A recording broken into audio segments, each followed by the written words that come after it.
This is Joseph Shirillo, graduating class of 2023 at Delone Catholic High School in McSherrystown, PA. My previous school experiences didn't prepare me to become the person I am today like Delone Catholic has. And when you enroll at Delone Catholic, you will be challenged, but at the same time, the school community nurtures you to create your own path. Delone Catholic welcomed me into their community and helped me become the person I am meant to be. I participated with the drama department, athletics, organized charity events, and serve in many leadership roles. All of these opportunities have prepared me for the next part of my life. Delone Catholic also helped me to grow in my relationship with God, and now I invite you to join this amazing community. To schedule a private tour and learn more about Delone Catholic High School, visit DeloneCatholic.org or call 717-637-5969. Delone Catholic, prepared to lead, prepared to serve, and prepared for life. I had to do something when my headaches were making my entire life a headache. My PCP was so good about it. We talked about my routines, like all the coffee I'm drinking and all the sleeping I'm not doing. We ruled some things out, and I made some changes. So far, fewer headaches. So good. My PCP specializes in me. Find a PCP near you and connect to a network of nationally recognized care at upmc.com/PCP.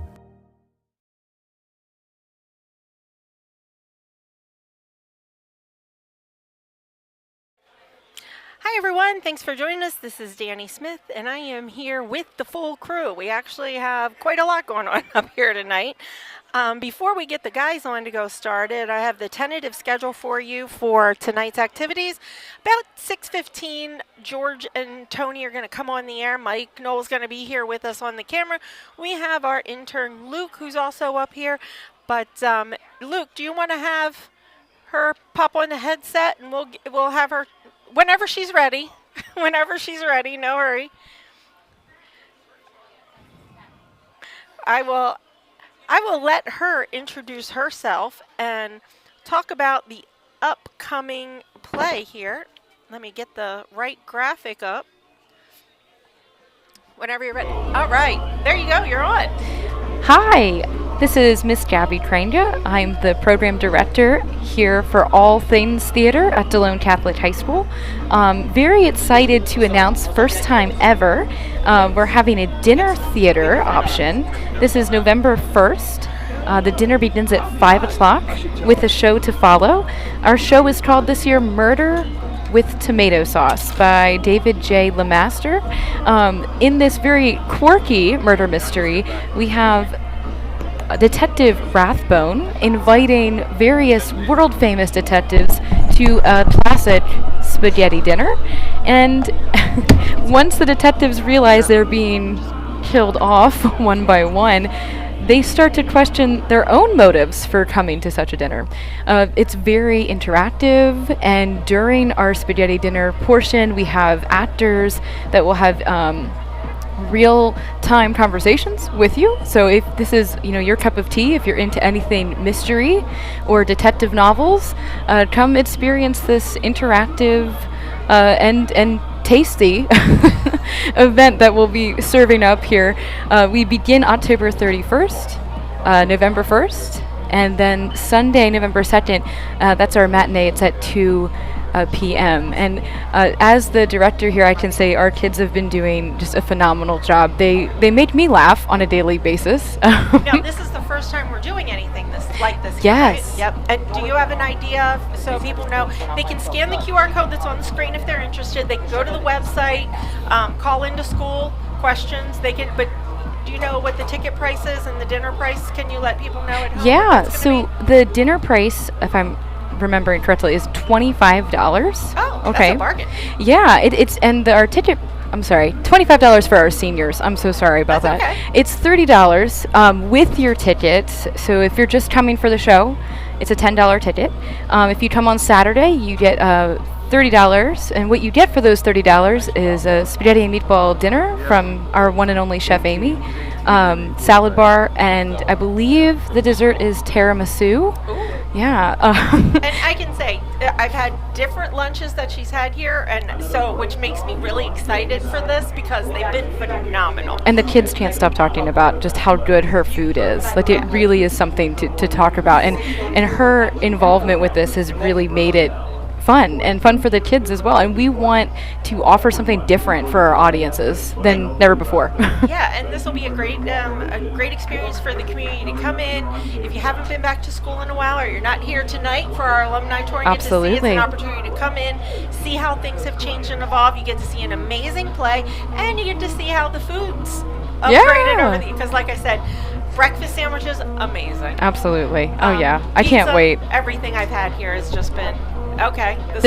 There's also a vegetarian option I want to put out there because it sounds really good. It's vegetarian spaghetti. It's roasted red pepper and tomato sauce. So I think it's really good. I'm excited. I can't wait. Yeah, and if you haven't been to school in a while, you also did this one-on-one encounter with our students, and I think that's what brought me back as an alumni and now teaching here, was really just a call for alumni to come in and see the students and get to know them and help in some way if you're interested. If theater's your thing, that was my thing. Right. It's a great community. I know Bill, having come back as an alumni to teaching kids and then seeing them come back, seeing their kids come back. I mean, it's just a different community, it's a different environment when you're coming in from that approach. Absolutely. Coming back, and it's so great to see the kids get excited about these things. Yes. And as we've talked, maybe as the year goes on, we're going to try and get some of those kids involved so that the people at home will get a chance to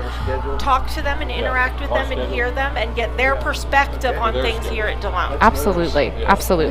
So yeah, please, come check us out if you've never been to a show before, if you've been to all of the shows before. If you're a proud parent or grandparent, absolutely, you should be. These kids are doing great stuff. I am hoping that this sells out and it's such a popular thing we end up doing it again because... Me too. The dinner theater option is something people really go for. I remember that my first dinner theater I attended, it was so cool, and I wanted to bring it here. As this is our first kind of trying it out and see if we can keep it at Delone. And it might take a little bit to really catch on and get off, but I think once it happens and people experience it, it's going to be something that it's like, wait, what do you mean you're not doing it with this one? Now, I don't want to jump ahead. This is, of course, the focus, but can you give people at home a little preview of what might be coming up further down the line for the year? Sure thing. So for our season this year, we're doing something kind of new. We're offering a winter theater festival. That's what it's being called at the moment. It's kind of for our students to have more options, like if they want to sing, if they want to perform a small piece. Even our speech and debate team, which has been winning lots of awards in the last couple of years, we are inviting them to also come and present what they've been working on. So sort of like an open mic night. That's going to be in January. Wow. And then we bring back Shakespeare to the stage. It's been, I believe, 2 years since Romeo and Juliet. And I'm very proud to say that our Juliet, who played Juliet, Aubrey Dittmar, is currently on The Voice. I saw, which is absolutely amazing for us to be able to say. All rooting. I'm sure she's dying to tell us how it winds up, but I know she can't, but we're all rooting. And absolutely. We're invested. Yes. And I love to think that was her last theater experience here. Yes. Before going to college, and now look what she's doing. She's doing some really amazing things. So yeah, we will be bringing Shakespeare back. Right now, it has been an undisclosed title, although I'm very excited for that, and that'll be in March. Wonderful. Yeah. Absolutely. I'm so excited. Like I said, we have at least one more home game here for football. You're welcome to come back then. Bring some students with you if they have time. We do have a field hockey game on Tuesday that we will be live streaming. So kids, if they're here, they're welcome to come up and tell us about what's going on. And any opportunity we have, we're happy to promote this because honestly, I can't wait. Every year we love to see what they're doing and we get excited about it. But this one, the whole dinner theater thing, I'm so excited for this. It is fun, and I do want to emphasize that this is one of those murder mysteries that I think will make you laugh more than be scared. Yeah, absolutely. So my tagline is, we're looking for lots of laughs from an audience. So come hungry and come ready to be entertained. Really, I can't wait to hear the feedback after this event too, because I really think it's going to be it's going to go over well. I just have this feeling. I mean, the kids are great. I've never I hear great things. I hear you're doing great things with them. So I'm excited to see how they pull this together. Me and too. what comes through the year. Oh, and yeah. it's always great to see where things start at the beginning of the year. Yes. And how the end of the year is. So. Oh yeah, that's how. I love telling this story about how one of our spring musicals, we had a student who had never acted before, never sang on stage. He came out, had an amazing audition, and he got the lead role. This was our Aladdin, right? Oh, yeah. And he was amazing. I always talk about how diamond in the rough, right? And you never know what students are going to decide to come out for which show, and if that's going to be one of those shows that kind of changes their lives and your life too, because teachers say this all the time, that we're taught most by our own students. Absolutely. So, well, yeah. I think the guys are ready to take things over. Thank you for coming up and joining us. While they get their headphones set, you can hand that off to George. While they get their headphones set, I'm just going to thank you again so much and pop back up halftime Tuesday, whenever. We always welcome you here. Grab some of the kids as you see them and say, come on, we're going to go up and talk about things. So as soon as George is ready, we're going to throw Tony and George on. So excited to have you here and joining us tonight. And looks like they're ready. George, you got me? Gotcha. And here we are for the 92nd time to watch Hanover and Delone play on the football field. This game's been going on since 1934. Delone leads the series 59-27, and there was 5 ties. But George, you know what? That's a little deceiving because Hanover had a big lead early in this thing back before the 67, 68 games. Yeah, Tony, when we were growing up as young kids, they were pretty dominant. They had a big lead, and we finally tied the series after a lot of years. But a beautiful night for football. It's going to cool down a little bit. The field's in good shape. And, Tony, it seems like it's been weeks ago since we were here. Yeah, it's been almost a month, and Delone is 2-3 because they had a bye last week. They're 1-1 in the league. They lost to Bermudian last week, but they did beat Biglerville the week before that. Yeah. So Coach Zortman had a week off, and I talked to him this week how difficult that was. He says it's very difficult to keep things really on the up and up, to keep the kids' attention, to keep them focused, and they were trying to do different things and challenge them a little bit, doing games and different things at practice, but he's got a game tonight, and it's a big game because this is a different Hanover football team than we've seen in years past. Yeah, it is. They beat York Catholic. They lost their 3 out-of-league games, but they also then beat York Catholic. They beat York Tech, and they lost to Bermudian, I think. But you know what? They score. They got an offense that can score. They got a defense that don't give up 60 points. Yep. It's not the Hanover team of last year who did not win a game. 2 distinct differences in talking to Coach Zortman and talking to you also. Their offensive philosophy has changed a little bit. Not as wide open, more physical, coming at you, running with 2 tight ends. That's number 1. Number 2, and this is a concern of Coach Zortman's, this is a more physical Hanover team than he's seen in years past. Yeah, they got the line, we ought to touch on this a little bit. The center, number 50, Leland Smith, is Lutz Smith. An icon around here is his great-grandson. Yeah. Tony Smith, of course, played with us. Ryan Smith played here at Delone. It's his pop, and I coached him. So, 4 generations of playing in this rivalry. Yeah, and you'll find that a lot, especially in the Hanover side where some of these kids, the Strasbourg kids, it's a quarterback. Parents went here to Delone. It's just that's the way it rolled out here. Now, I coached at both schools, and I played here for Delone, of course.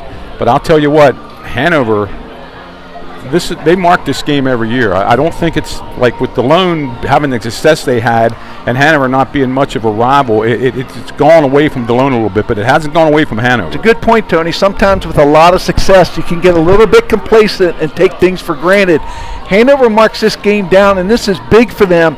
This is a big victory in their season if they can beat Delone. Well, I was in Hanover coaching 7 years after 19 years here at Delone. Actually, and I came back for the 20th year here at Delone also. But when we went in Hanover, we beat Delone 1 time out of 7 years. Coach Wiles was the coach in there, and then, of course, he came out here and had great success out here at Delone. But it was tough after we beat Hanover, after we beat Delone that year, getting them back focused that, hey, we got a couple more games left in this season, guys. Yeah. I mean, because they beat Delone, and back then that was a rare treat. Yeah, many of their predecessors couldn't get that done, but they got it done that night. They haven't won this game since 2015. Delone has won every year since then. Like I said, going back 50 years to the 1975 game, played in the pouring down rain at Shepherd and Mares. Curly Little picks off a pass. Everybody knows Curly ran it for a touchdown. Gus Staub was the captain of that team. My brother played on that team. We can go back, like I said, this goes to 1934, and all the people that weren't the Delone remember those early games. Well, you never forget playing in a game like that. I remember back in 1972, we went into Hanover, and we just scratched and clawed our way to a 15-12 victory. We went on to a 10-0 season and having a very successful year, beating a number 2 team in the state for the championship at the end of the year. But that Hanover game was one of the toughest games that year that we played. And everybody forgets, Hanover didn't have a bad team that year. They were like 8-2, 7-3. They were good. They were even very the year good. Before our junior year when we beat them 26-13. They were good. Very good. I mean, it wasn't you just went out there in the field and played the game, and I think Coach Zortman's trying to get that across to his 11 tonight, that this isn't going to be a Hanover game like in previous years. Physicality, Tony, I want to go back and just revisit that point just for a moment. And talking to Coach Zortman, I had the opportunity to talk to him on Tuesday evening. Physicality. This Hanover team is more physical than what Delone has seen in past years, and he's concerned that line of scrimmage play is going to be absolutely critical to the winner of this game. Yeah, I think so too. I think tonight, I was watching Hanover warm up, double tight ends, double wing backs, sit inside the tight ends, and they try to run it up the middle. They'll try to toss it to their fullback. They'll run a lot of option with their wing back. It sort of reminds you of Navy a little bit when they run the wing tee. And a little different element that you pointed out to me running the wing tee, they don't pull their guards all that much. You want to talk about that for a moment? Yeah, well, I coached a long time in the wing tee, and a defensive coordinator, if I played against a wing tee team, I followed the guards. Now, they could run a counter and a sucker play and run it back, but most of the time, if you followed the guards, you came to the ball. Hanover don't do that. Hanover uses their wing back as their kick out. So, and what they'll do at the line of scrimmage with the guard and tackle on either side, they'll double team your down man. So I think maybe Coach Staub has something up his sleeve tonight, the defensive coordinator here, to counter that. Yeah. So we'll have to wait and see when the ball's kicked off. What we're going to do, let me explain here. They're going to go to the court here, the homecoming court here shortly. We will go off the air, and Danny, we're sending it to the PA announcer for that. We will give it to the PA announcer so the king and queen here will get noted. But for right now, we'll try to break down the game a little later. Right now, we're just giving you some. I think it's a good time to mention that, Tony, as things are getting prepared here for the activities before the game. This is homecoming for Delone Catholic. A lot of things happen during the week. Easy to be distracted. Yeah. A lot of things going on. Are the players focused on this game? So much are coming at them. A lot of activities, a lot of good stuff. It's all good stuff. But when it comes time to play, you got to be focused and ready to go. Yeah, they had their powder puff stuff last weekend, and Luke, our intern, tells us that we had a good pep rally today. Coach Staub talked at it. Actually, Principal Staub talked at it. Principal Staub, who's also a coach. Yep. And Coach Zortman actually talked at the pep rally today. Actually, his daughter is one of the Miss Seniors tonight, so we'll have to wait and see how he handles that. Another distraction. Not that anything can distract Coach Zortman. We know him too well, but there's a lot of things going on. Yep. It's a big night for the kids, and it is, and there are dances tomorrow night, and everything. Yep. Everything that you have with homecoming is here tonight. And we've been blessed with beautiful weather for tonight. All weekend, yeah. Yep.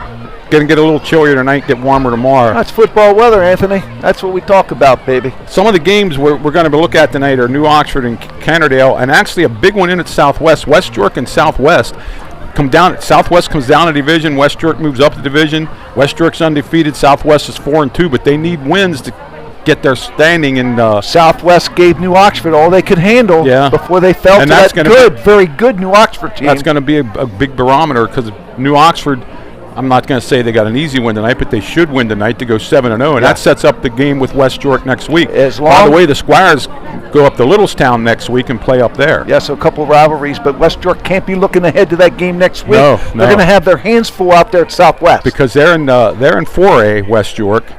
Yeah, and they need knocking off a 5A school really gives them some points. Tony, we noticed, and I really didn't recognize that Hanover is a 4A school. Yeah, 4A school 4A now. 4A school now. In football, I don't know what they are in other sports. But but they're mathematically they've got a chance to make the Lake District playoffs. Yeah. So every game's big for them. Well, it looks like they're getting ready to go over to the court over here, and Danny, we'll send it across there. It looks like they're getting ready to do that.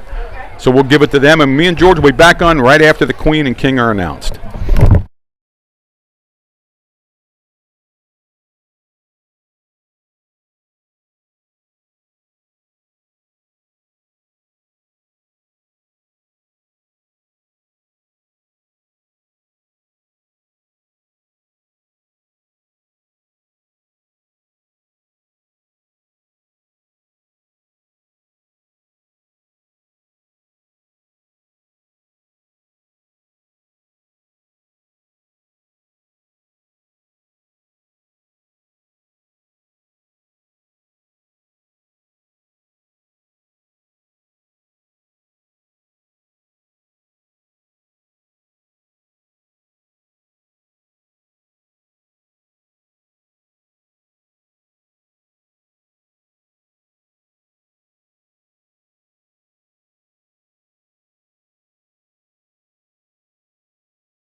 Scott and Company Jewelers in New Oxford for providing the crown for Miss Delone.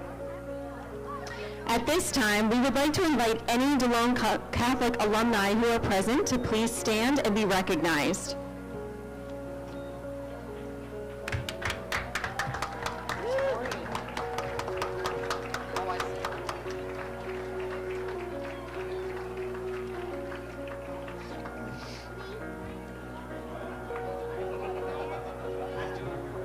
Now, Delone Catholic is happy to present the 2025 Homecoming Court. Ms. Freshman Nia Bussey, escorted by her mother, Candy Bussey. Nia's activities this year include cheerleading.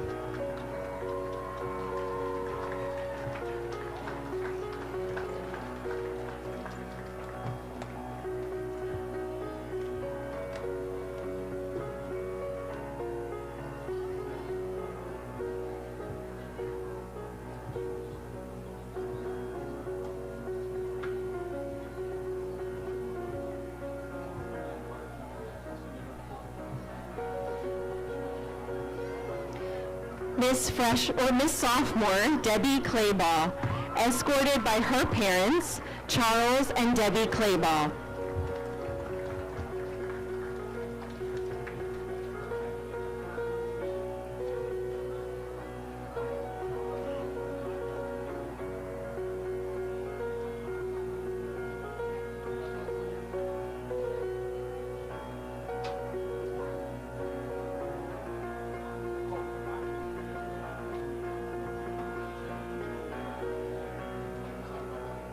Miss Junior Emma Hart, escorted by her parents, David and Jen Hart. Emma's activities this year include cheerleading, track, chorus, and speech and debate.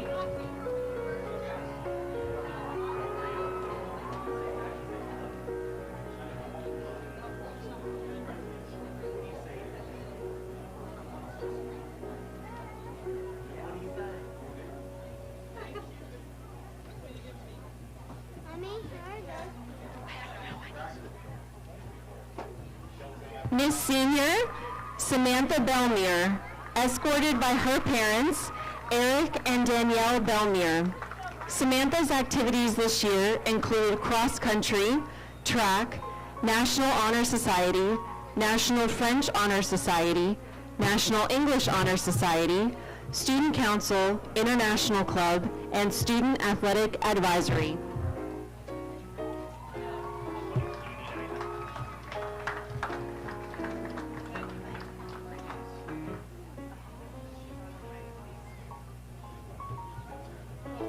Miss Senior Sierra Gran, escorted by her parents Zachary and Christina Gran. Sierra's activities this year include STEM Club, National Honor Society, Spanish Honor Society, and Respect Life Club.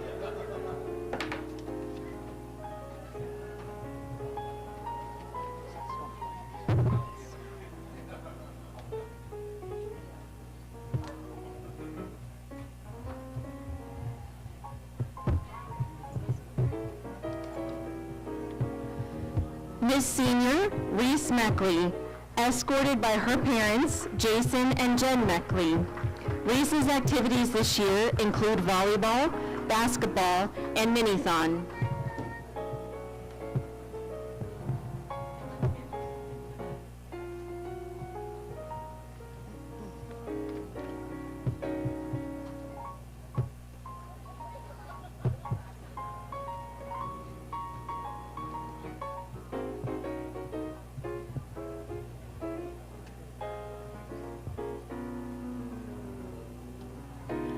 Miss Senior Sarah Park, escorted by her host parents, Zachary and Christina Gran. Sarah's activities this year include golf, STEM Club, Interact Club, Respect Life Club, and Spanish Honor Society.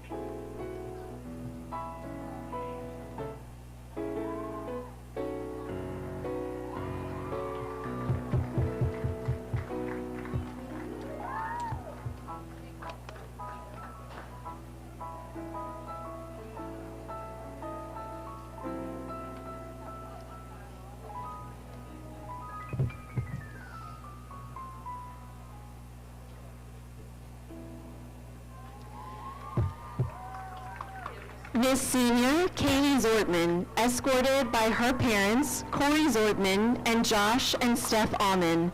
Katie's activities this year include volleyball, softball, Interact, National Honor Society Scholarship Chair, Squire Ambassadors, Respect Life Club, and Student Athletic Advisory.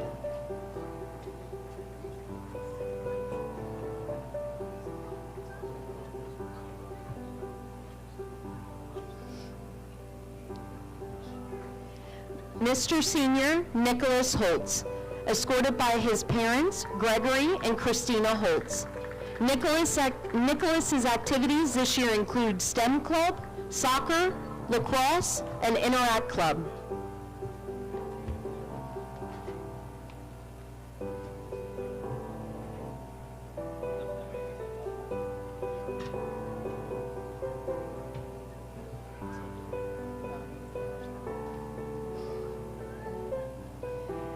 Mr. Senior Lance Keller, escorted by his parents, Scott and Jody Keller.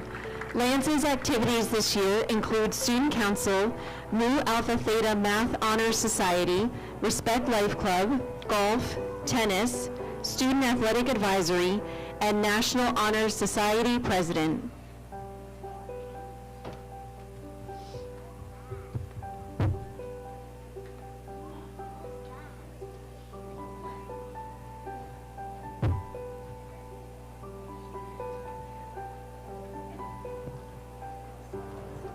Mr. Senior Chase Martin, escorted by his parents Mike and Joey Martin.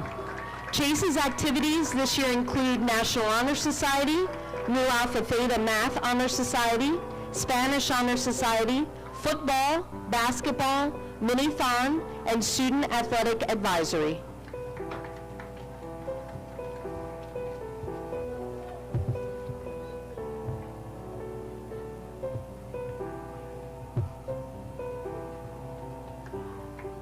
Mr. Senior Liam O'Brien, escorted by his parents, Eric and Sarah O'Brien.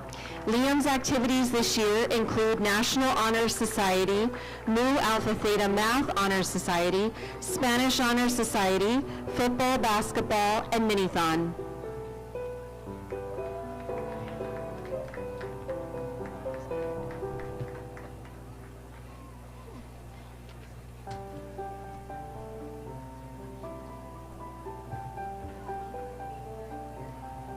Mr. Senior Adam Scott, escorted by his parents Eric and Jessica Scott. Adam's activities this year include National Honor Society, STEM Club, French Honor Society, and Science Honor Society.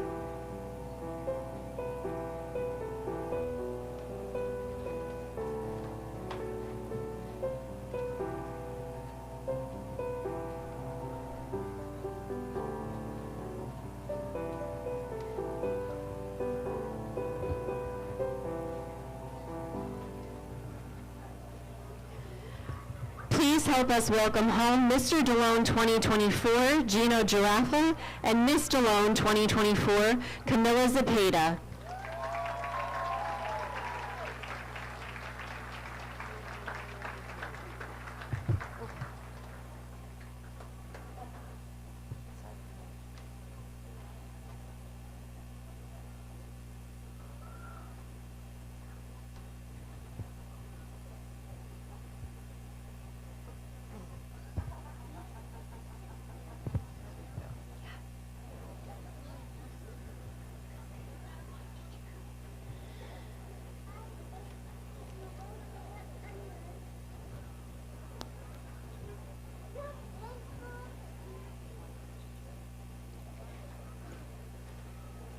And now, Delone Catholic is proud to announce Mr. Delone 2025, Adam Scott.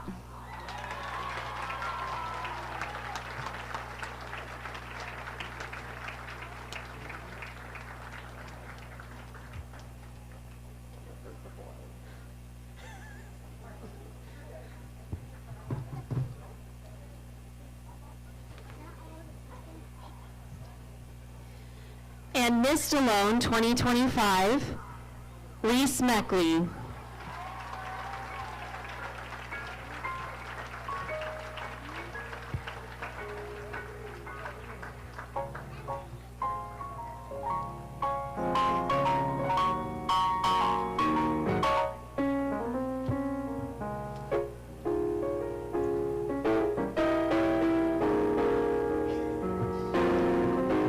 We can have one more round of applause for our Homecoming Court 2025.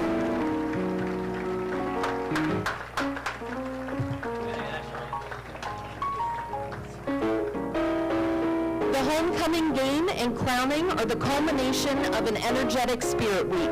We conclude the celebration tomorrow evening with the homecoming dance, but tonight we are excited for a great game. Go Squires!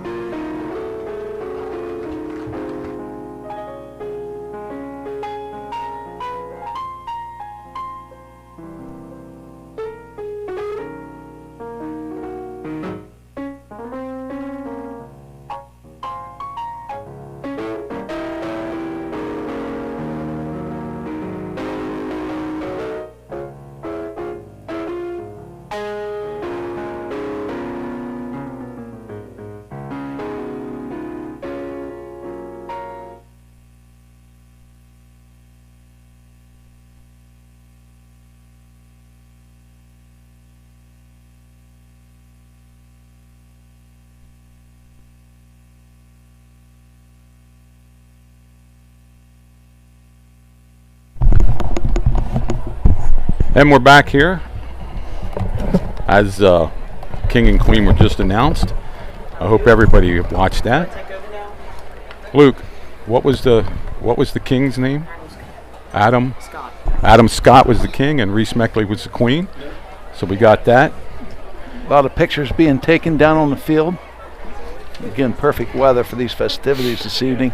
Now, from what I understand from Danny here, we're going to show the band, but we cannot hear the music, or we can't do the music, Luke, or what? We can't do the music, but we will show the band as they play, and we might break in to hear some of the music you said. Or I'm looking at our student producer here, Luke, who helps us out a great deal here. What is this, Luke? Your third year with us? Yeah. Third year.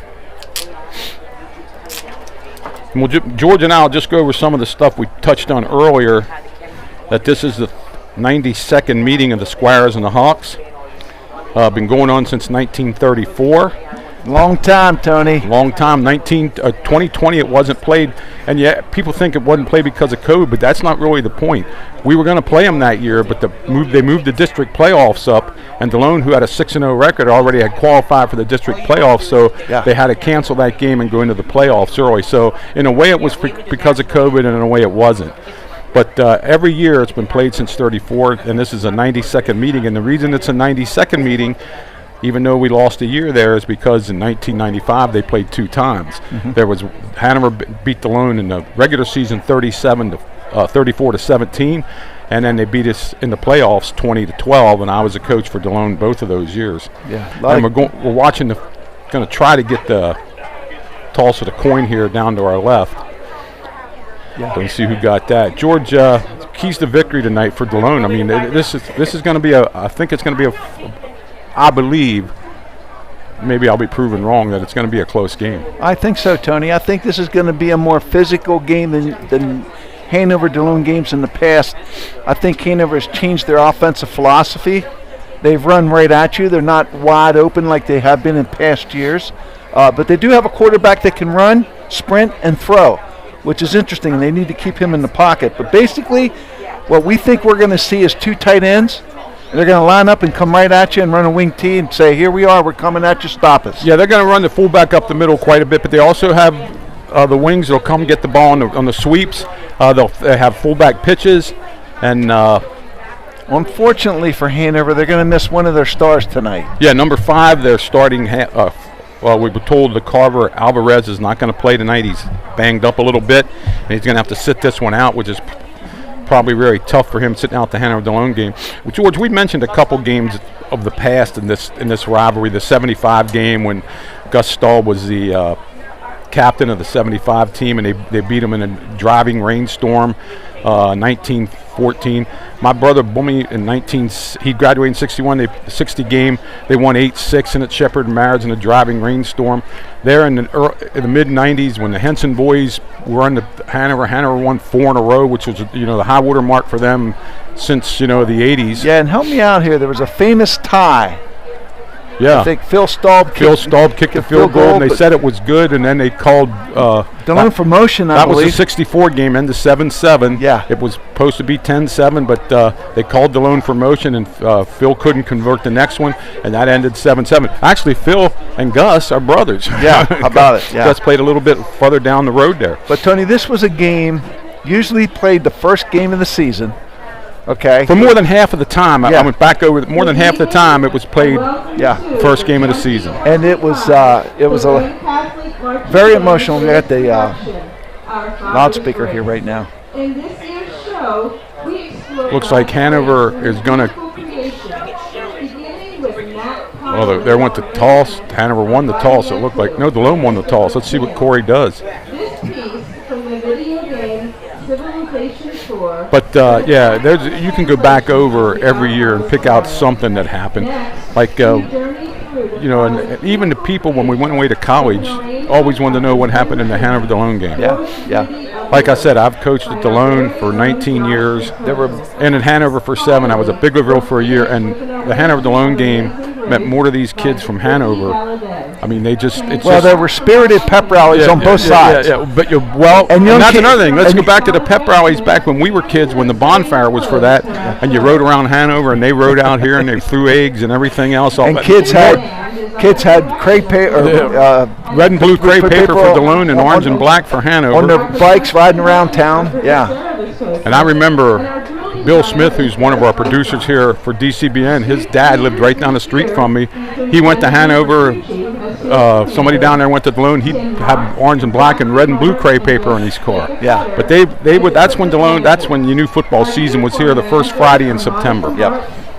But now we come here to 2025, and it is what it is. And well, you talk about history, Tony. I'm thinking back as a young kid, the first game that I remember seeing, I think Wapstall was a fullback, Dick Timmons was a halfback, Mike Sunday was a junior quarterback.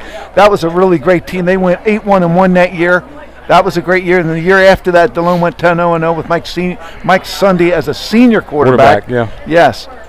And they had their way with Hanover back then, and but what everybody thinks, boy, Hanover, but they were good. Hanover had good teams. It's just that Delone was a little better back then. Now Hanover has fallen off a little bit here recently, but apparently they're building it back up. Looks like the numbers are better. Looking at this roster, they got over 40 some kids in their roster. That includes freshmen. Then again, so does Delone's include freshmen. Yeah. We're trying to get a little bit of the band here if we can.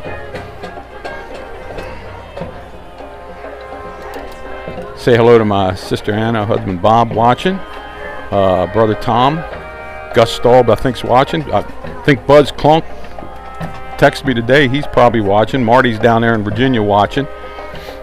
You got our text numbers if you want to text us. Let us know how we're doing here.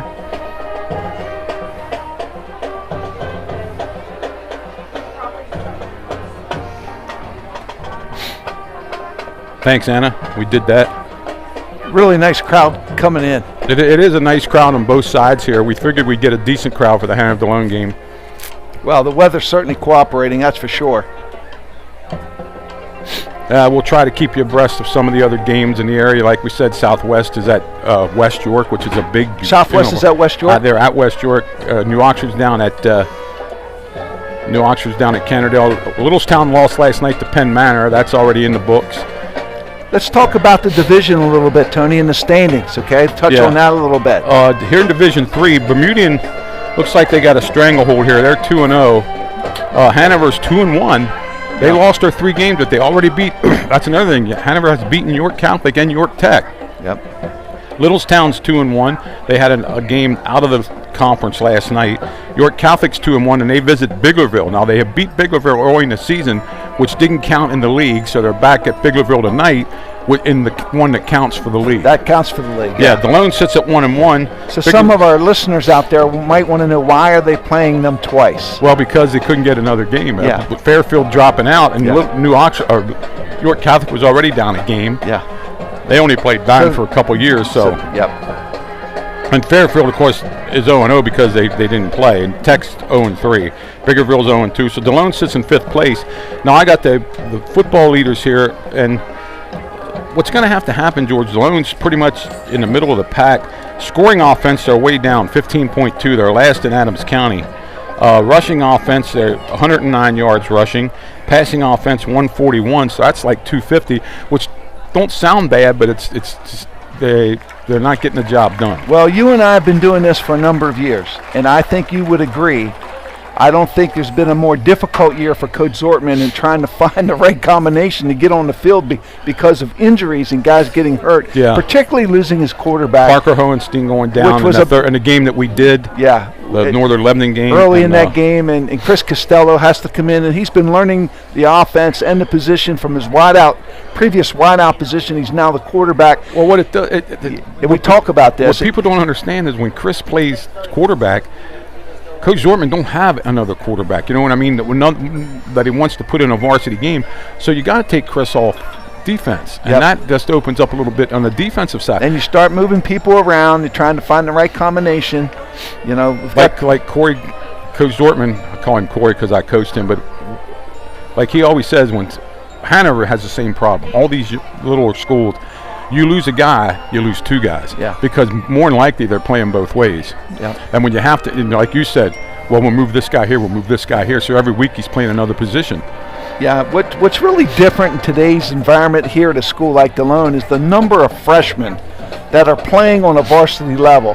When we went to school, that was unheard of. Well, we had 35 on the freshman team. Yeah. And the varsity had 80 or 90 kids. And they did when I played. Yeah, okay. And all that has changed with the smaller enrollment, okay? And that in soccer has taken some away from. And give the coaches credit. They got to make sure that a freshman's ready for varsity play. Not all freshmen are ready. No. You can dress them.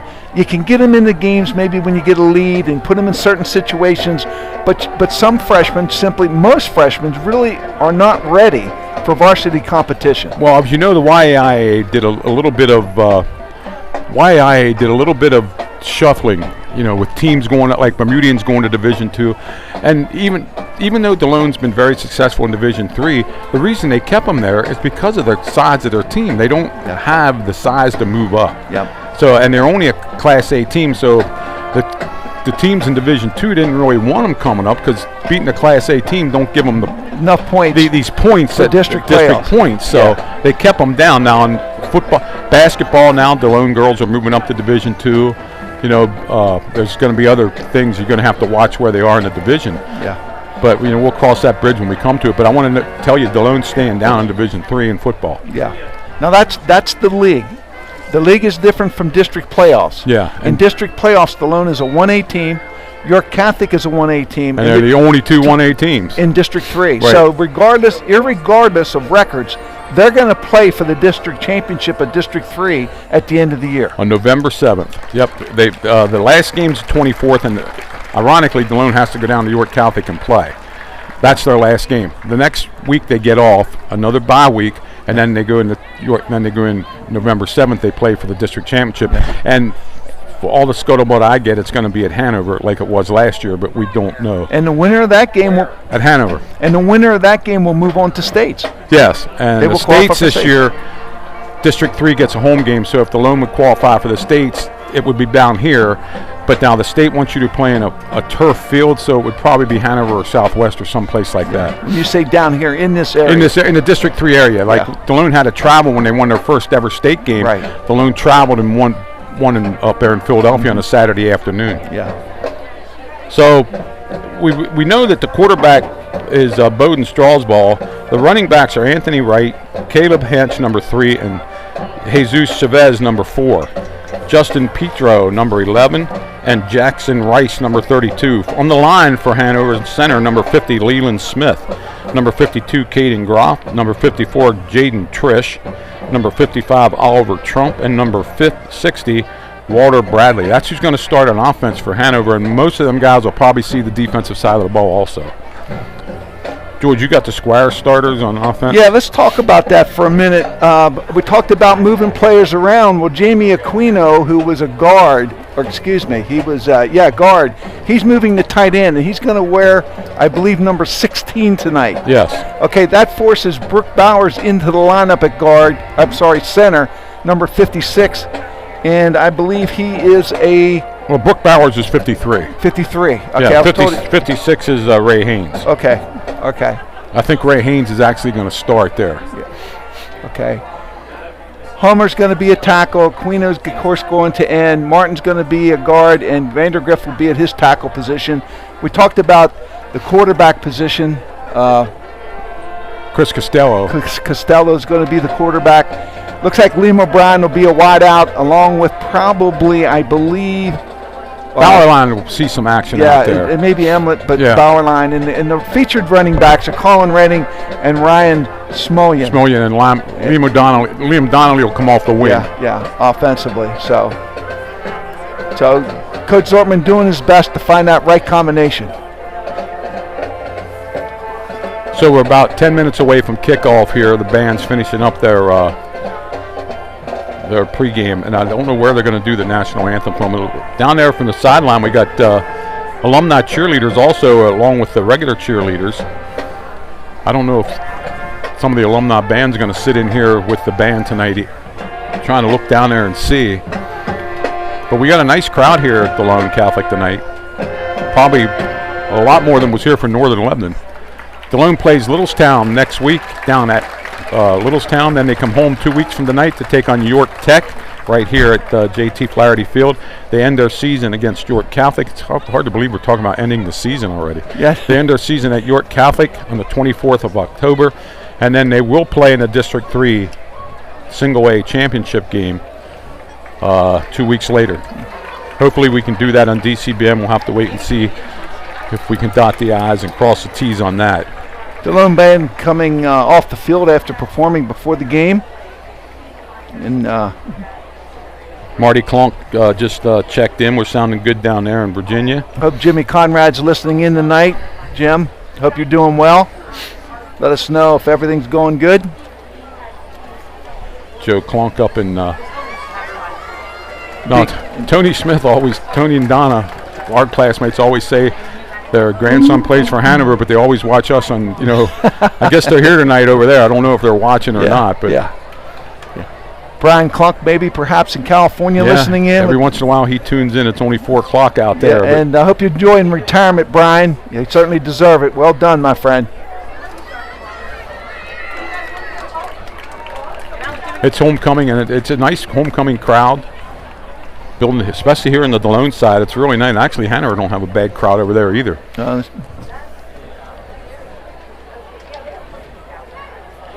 Cheerleaders are going to put on we'll try to get them on here. They're going to do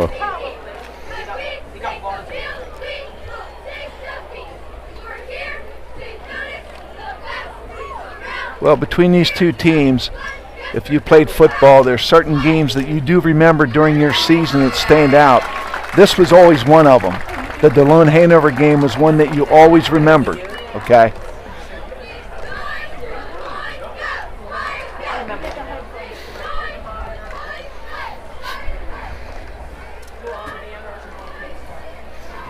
Our cameraman Mike Knoll played in a few of the Hanover-Delone contests years and years ago.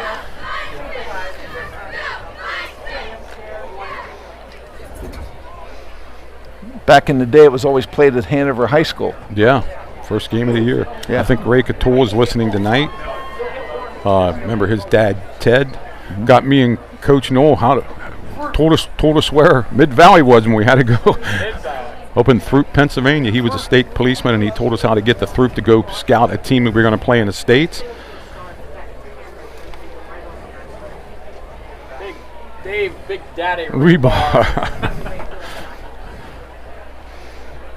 With the advent of huddle and all that kind of stuff, Coach Knoll, they don't have to do that anymore. They don't. we had to travel to scout teams back then. Well, one of the things we'll keep an eye on tonight, Tony, be that offensive line. We talked about some of the shuffling going on. Jamie Aquino going to tight end. That puts a freshman, Brooks Bauer, center, number 53. He goes into the game at center.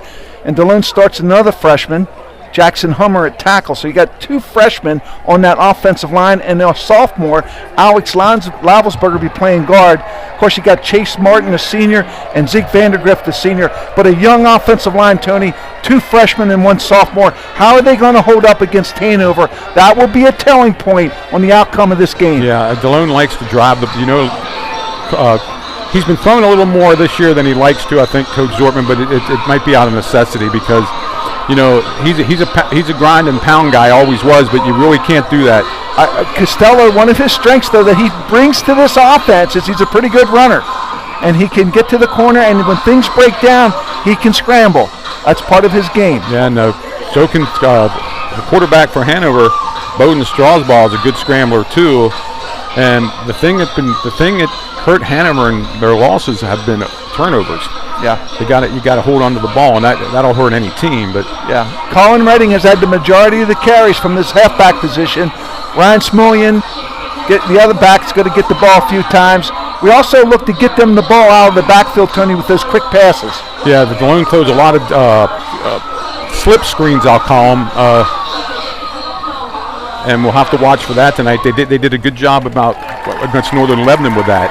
Yeah. And another job the next week against Biglerville with that when they beat Biglerville 20-7 up there. And Delone's got Liam O'Brien, a senior, 6'3", 180 at wideout. Tony, 6'3", tall, lanky, can run.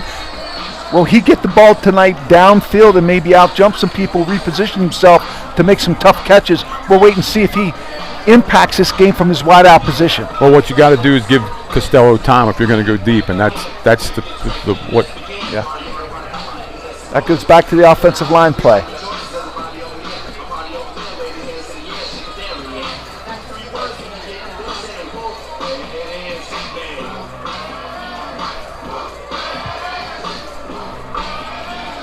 Cheerleaders finishing up their routine out there, getting ready for the kickoff here. National anthem next. Coach Zortman keeping Squires over there until the cheerleaders are done.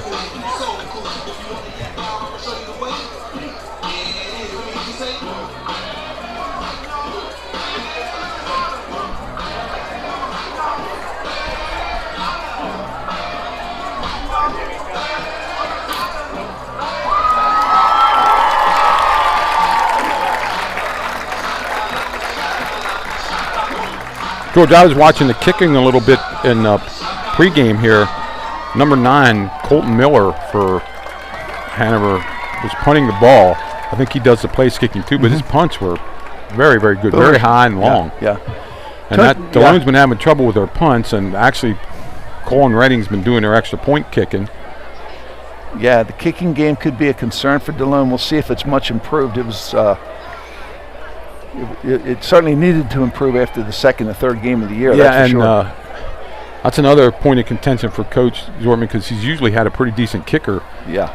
I mean, we had actually Nolan Cruz up there at Gettysburg College doing their extra point kicking this year. Well, we'll see what develops, Tony. In that loss to Bermudian Springs, Delone was in the game early on, okay? Yeah, right. I mean, only down one score at half. Yeah. And, but even Coach Zortman said, we're not built really strong up front. We got a lot of young kids, and just Bermudians just wore them down with their size and strength. And pounding in the Hubbard up there. His own words, we just don't have as much horsepower to be super effective rushing type of team. They got to search for ways to move the ball. They have to be a little more creative. We'll see what he comes out with tonight as far as an offensive game plan. Well, he told me in my pregame meeting with him that he might actually receive the ball tonight. Now that would be totally different than what he's always a defer guy. Yeah. So we'll have to wait and see. JC Flaherty Field on the campus of Delone Catholic High School for today's varsity football contest between the Hanover Nighthawks and your Delone Catholic Squires. Regardless of the outcome of today's game, we ask that all spectators consider the time and effort that each of these young student athletes have put forth to represent their state. The purpose of this activity is to provide positive learning experiences and opportunities for personal growth in the student athletes, officials. Buzz, we got you. We know you're listening. No handheld signs and or banners or noise makers are permitted. Any spectator by our actions or behavior interfering with this contest will be removed from the stadium. Thank you in advance for your cooperation. Real good crowd here tonight. Yeah, good to hear from you, Jimmy Conrad. I'm glad we sound pretty good. It's coming through okay. Of the school building. And yeah, Joe Clonk, Buzz, our good friend, I hope you're doing well. Enjoy the game. Until play resumes. Getting ready for the national anthem now. Sudden cardiac arrest. The closest AED can be found on the sideline with the Delone Catholic. Luke, we're going to send it down for the national anthem, and then we'll be back after the national anthem. And now, let's meet the starting lineups for the visiting Nighthawks. At defensive back, number 2, Anthony Wright Jr. At linebacker, number 3, Caleb Hench. At safety, number 7, Colton Q. At defensive back, number 9, Colton Miller. At linebacker, number 18, Cooper Gerlach. At linebacker, number 32, Jackson Rice. At linebacker, number 44, Aiden Ferguson. At defensive line, number 50, Leland Smith. At defensive line, number 54, Jaden Trish. At D-line, number 55, Oliver Trump. And at D-line, number 72, Braden Pacheco. And now, let's meet the starting lineup for your Delone Catholic Squires. At split end, number 5, Liam O'Brien. At running back, number 11, Colin Redding. At running back, number 17, Ryan Smillian. At quarterback, number 18, Chris Costello. At running back, number 32, Liam Donnelly. At tight end, number 16, Jamie Aquino Auki. And now for the offensive line, number 55, Alex Livelsberger. Number 56, Ray Haynes. Number 59, Chase Martin. Number 65, Jackson Hummer. And number 77, Zeke Vandergrift. The officials for tonight's contest are Tony Callahan, Matthew Fisher, Jeffrey Smale, Alan Tanner, and Lucas Highlands. Could everyone please stand for a prayer by our very own Father Sam Miller.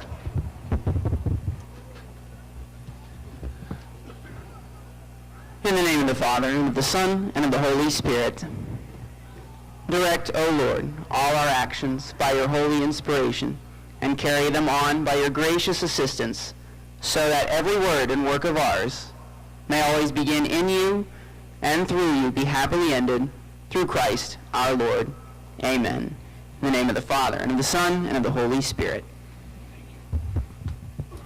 And now, please remain standing, and gentlemen, remove your hats for the singing of our national anthem by our own Ashley Heacock and the Squire Marching Band.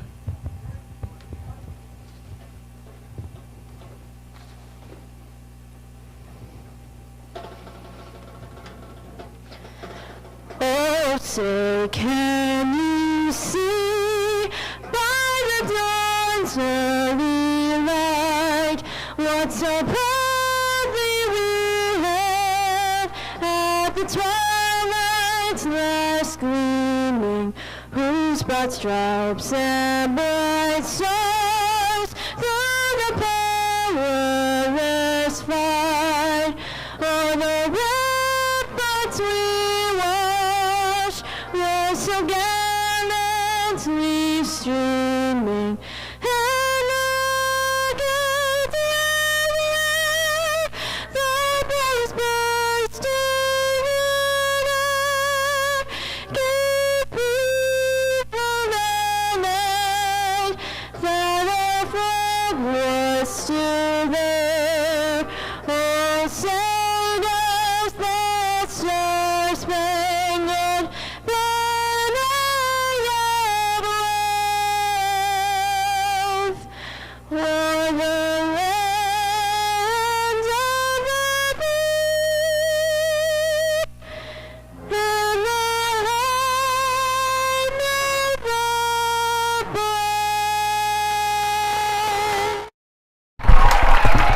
Very nice rendition of the national anthem there by the Delone student. And George, Delone won the toss, and they are going to receive the ball here.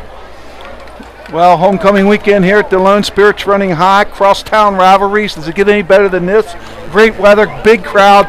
You got to get up and be excited if you're part of this program. I was going to say this is probably one of the biggest crowds in 2 or 3 years here at Delone tonight. Nice crowd here, and it's the first time Hanover's been here in 3 years too. Both games, last 2 years they've been in there. It looks like Delone is Hanover's gonna kick towards the Moose. Delone's gonna come towards the school with their offense. So Delone will be heading east. Hanover will be kicking off to the west. The whole crew's here tonight for DCBN. George, me, Mike Knoll, Danny and Bill are running the show, and we have Luke's back there at the controls tonight, George. Look out. We got the intern on the controls tonight. Back there deep, Tony, number 3, Ramsauer. And I'm trying to pick up the other number. I'm not sure who it is. Looks like 12, looks like Redding, but. Well, Colin Redding's 11. Yeah, it can't be 12. It might be 20. No, I can't pick it up. Who's kicking off here for Hanover? Might be Donnelly, maybe, 32. I'm yeah, not it sure. is. It's Donnelly, 32. Okay, so here we go. And that's Redding over there on that side? No, number 11. No. Ramsauer, number 3, I believe. Gets a little up to the 39-yard line, 34-yard line where it is Ramsauer. Yeah, good run back, up the middle, getting what he can. Here comes the Delone offense. Delone offense we talked about that offensive line. Let's see if it holds up early. 2 freshmen and a sophomore moving some people around. Ball right in the 34-yard line. Costello in with a call. Jamie Aquino going to tight end tonight, and he'll be wearing number 16. Let's see what Delone comes up with here in the backfield. Looks like Hanover's in a 4-4, Tony. Reading, we got slot over here to the left, wing right. Back to throw, Costello. Real quick pass out here to number 5. O'Brien finds a little bit of room. Had some blockers in front of him, Tony. Had an escort. Lost his footing a little bit, but got up to the 47-yard line, giving him 13 yards in that pass completion. Well, we talked about Liam O'Brien, 6'3", 180, a senior, getting him involved in the offense and getting the ball out quickly, Tony, with those short throws. Hanover looks like they're in some sort of a 5-man front here. We're going to have to watch when they get down here. And actually give him 13 up to the 48 here. And Hanover's in a 4, but they're 4-3. Set. Oh, he's got an opening. That's Reading. Can he make it to the end zone? 20, 15, 10, 5. Goes the whole way. Reading goes 52 yards for the touchdown right up the middle on a trap play. Well, right at the point of attack, Tony, you got that opening. You got by the linebackers, and then it was a foot race. Okay, Colton Q, I believe, was trying to run him down, number 7, but couldn't do it. And Delone jumps out early on a big hitter on the second play from scrimmage. 52-yard run by Reading makes it 6-0, and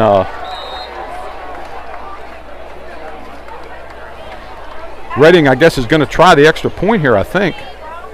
Yes, he will try to keep it on the 7s here right off the bat.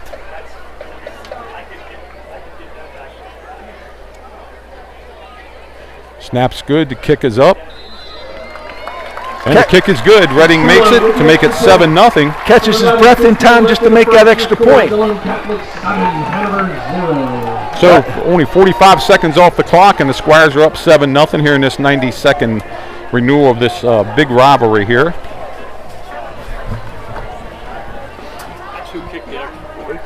Reading, 11. Was that Costello kicked it? Maybe it was Costello. I'm sorry, but I gave we did that in an interception here last. Yeah.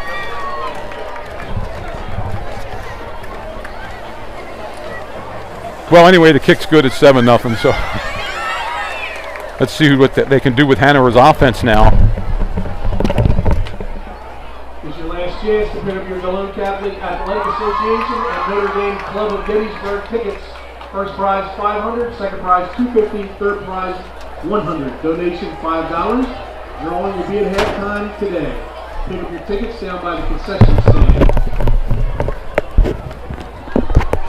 Or Mike Knoll, our cameraman, was right on that. That was Chris Costello that kicked that. Costello kicked it. It looks like Reading kicking off here, though, 11. Kicking off for the Squire. So Costello made the kick. Yep. Reading kicks it here. Drives it. Ball bounces. Picked up by Hanover up back. Finds a little bit of room. Up over the 35, maybe right at the 35. Knocked out of bounds by number 55, Alex Robinson. Colton Q, number 7, had the ball there. Let's see where they mark it. They're going to mark it right about the 33-yard line. 1st and 10 for the Hawks. At the 33-yard line. Squires up 7-0 on a 52-yard run by Colin Reading. And Hanover double wing, double split this time. George, try to get the number of that back. It might be number 2. Back to throw the quarterback. Going deep, has a man out there deep. Oh, just overthrew him. Put a lot of air under it, didn't he? Yes, he did. He gave it enough time. Yeah, Jason Emlett was in coverage, but he was trailing the receiver. Intended for number 7, Colton Q, incomplete. That was intended for Colton Q again. Caleb Hench, number 3's in the backfield. Is that who the back was? Okay. I believe. I thought them numbers would be easy to see. They're difficult, yeah. The orange numbers are hard to see here in this light anyway. I'll try to look down here at the monitor I have. Now there's double tight, double wing. Quarterback's going to take off and try to get it himself. And he's going to get a couple up here. Let's see where they mark him. Going to come up 3rd and 5 about. Yeah, he got the corner there, Tony. Good speed getting to the corner. Quarterback run all the way. Yeah, 3rd and 5. Give him 5 yards on that. And they know he can run the ball. He's like their second leading rusher. Yep. That's Bowden Strawsball, the quarterback. Same set here for the Hawks. Man in motion, pitch to the fullback. Has a little bit of room. He's going to have the first down up the sideline here. Going to be right around midfield. Marking him at the 49-yard line. That was number 2, Anthony Wright Jr. Came around that corner with some speed, Tony. He's a junior. First and 10 at the 49-yard line, the Hawk 49. Pick up a 14 yards there. Hench going out. I'm not sure who came in. It might be Anthony Wright. Numbers are a little hard to see. Anthony Wright just carried that ball, didn't he? Yeah, Anthony, number 2's in the back there on that. Yep. Same set. Motion. Ball's in the ground. Gets it out there. And nice play by the back, getting back what he lost. Yeah. That was messed up from the start. Was that number 7 carrying that ball? Colton Q. He came from the wing.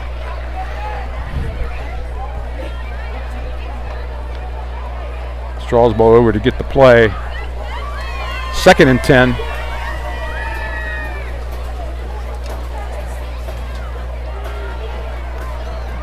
Tight set for the Hawks. Single back. Up the middle. Nothing there. Delone was ready for that. And I think what Coach Staub has done, George, is he's covered up the center and the guards with going to sort of like a 5-man front almost. 3rd down 10. Let's see what Hanover does if they don't make it here. Looked like Chase Martin might have made the first hit, but he was helped out by a host of Squire defenders. Very little gain, if any, on that. Looks, what is it, 3rd and 10? Yeah. Here we go. We see a little bit of wide out here now. Yeah, 2 wide outs, both sides, single back. Back to throw. Again, he throws it way downfield. Has a man out there. No, and again, a little bit too much air underneath it. He throws a nice looking ball though, doesn't he? Thrown to 7, and they were throwing a lot of those in pregame, a lot of long bombs in pregame. Yeah, trying to hit that big hitter. Let's see what Hanover does here now. Their punter with number 9, Colton Miller. He has a good foot, at least he did in pregame here. Miller in the punt for the Hawks. Donnelly back deep for the Squires. Not sure they got too many men in the backfield here. They're okay now.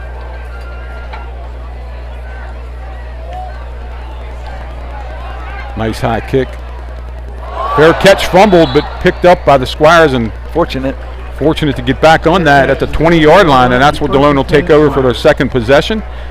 1st and 10 at the 20.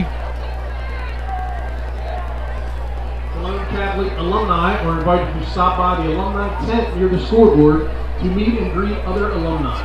You can also get a free Squires. Actually, George, they're going to mark it about the 21, and it's for Delone's second possession here. They're up 7-0. Delone comes out with the same set they had the first time. Double split here. Motion. Costello back. Another quick screen to number 32. Hanover well prepared to read that. Yeah, they were well prepared for that. Donnelly got that. Had nowhere to go. No gain on play. 2nd and 10. And that was the same set they used when they threw it to O'Brien in the first play. Yeah. Looks like they settled into a 4-4 at this point defensively. Hanover, yeah. 4-3 or 4-4, whatever you want to call it. Delone's going to go the same. They go trips this way this time. Single back, single receiver over to the right. Quarterback's going to keep it. Costello, he's not going to get anywhere either. It's going to come up 3rd and long. Maybe give him a yard on that. It looked like it just took him too long to set that up. Well defended by Hanover on the corner there, no question about it. Good containment, turned him in, made the tackle for basically 1 yard, I believe. Jensen Emlett taking the play in. Costello has it. Let's see what they come up with here in 3rd and 9.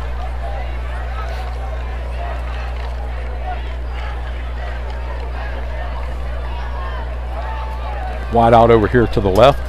Tight wing to the right. 2 backs in the backfield. Back to throw goes Costello. Under a little bit of pressure. He gets out of the first one. Keeps his feet. throws it downfield. Would have liked to see that ball thrown out of bounds myself. Yeah. But under heavy pressure. Under heavy pressure, he lofted it up and it fell incomplete. And Hanover with a 4-man rush, Tony, getting pressure to the quarterback. We talked about offensive line play and how important that would be. Well, he kept 2 backs in to try to help block, but it didn't really help as Hanover got pressure and kept Costello in the pocket long enough. Ready in the pump for the Squires. Q, left feet for the Hawks. Delone's going to have to take a timeout here. Yeah, somebody's not in their punt team here. 1, 2, 3, 4, 5, 6, 7, 8, 9, 10. Now they have 11. They got 11 now. 53 runs on the field for the Squires. Back to Cullen with a great punt here. Picked up by Hanover. And he's going to be dropped. Hanover's going to get the ball right there where they left it at the 49-yard line the last time. That was number 7 for Hanover with the ball there, Colton Q. Yep. And Hanover will take over at their own 49. So no really flip of the field there. No, a good defensive stand by Hanover. Delone with 3 out on their second series.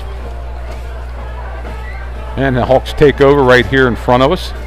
But no question when Hanover was trying to do that first time, Tony, and second time, those long passes downfield. Now they're tight here, double tight, double wing. The wing's inside the tight ends. Motion across, flip out the back, and he's going to get maybe 2 yards. That looked like number 4 there. Chavez on the carry. Chavez. Back by number 17-9. Looked like he had a pretty good escort to the corner. But give him a yard. Delone, what they did, they set the edge that time and brought it back inside. Yep.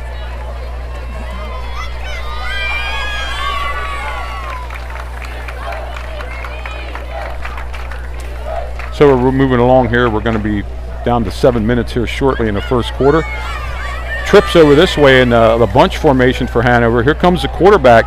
He's going to try to get outside, but nice play there by the Squires. And the ball looks like it went on the ground. Let's see if they call it. They might have called him down there. Ball on the keeper. Ball down by Colin Redding. And let's see what happens. Ref's going to give the ball to the Squires. It is a fumble.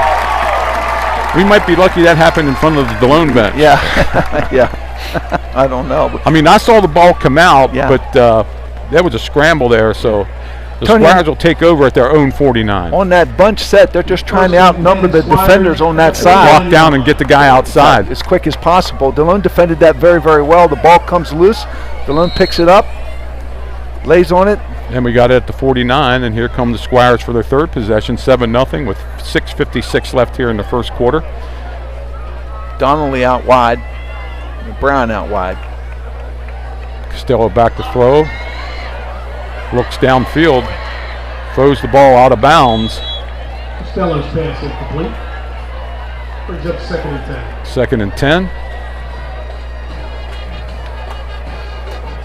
And they're just getting initial pressure and getting. Looked like he had an opportunity. I don't know if it was a design rollout or not, but he had an opportunity to step up into that pocket a little bit, Tony. Yeah. The pressure came wide from the left side. And he got out of there quick. And he outran it. Not sure he didn't have a chance to stick that under his arm and get a couple yards too. Yeah. But let's see if they go back to Redding here. They're going Liam O'Brien to one side, Twins over here to the left. Hanover 4 down linemen. Fumble in the backfield, give to Redding, and he's met right at the line of scrimmage and dropped. And that's how you feel it from a linebacker position. And that didn't look good from the start with a fumble on the snap. To bring down a 3rd and long again.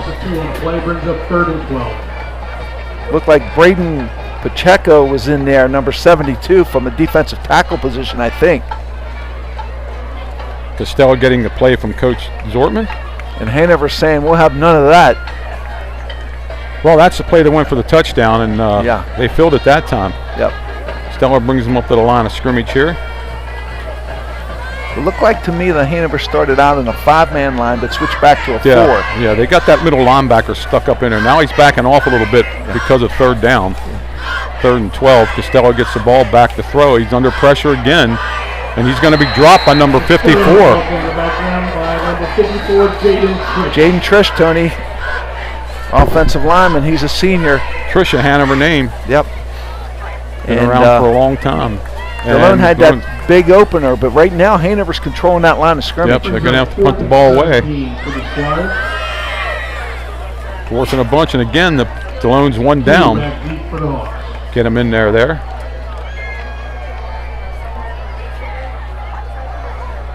Redding had a nice punt the last time. He'll try it again. High snap, he gets it down. Another nice punt, end over end. Bounces up in the air, and Hanover's going to let it roll. And it's going to roll dead around the 15-yard line. Very effective punt. Yeah, 37-yard punt. Hanover takes over at their own 15. 5:08 left here in the first quarter. George 7-0, and since the early fireworks, both team defenses have stiffened up a bit. Yeah. Located at 13 Center Square in Hanover. Come out to celebrate homecoming 2025 with friends from across the decades. See what Hanover tries here. They want to try to get outside also. Delone still in that 5-man front up the middle. Nothing there for Hanover. Maybe a yard. Like Zeke Vandergriff. Yeah, Chase Martin and Vandergriff, the defensive. I think Chase is playing defensive end tonight, I believe. I'm trying to look like who they have over center there, because it looks like they're in some kind of a 5-man front. Hanover has a little bit of a spread this time. He's got the corner. Breaks it back up. He's really quick. I don't think they're going to get him. That's number 2. Squares after him and pulls him down. Great tackle there. That was number 2. That Liam Donnelly, 32, that ran him down, number 32.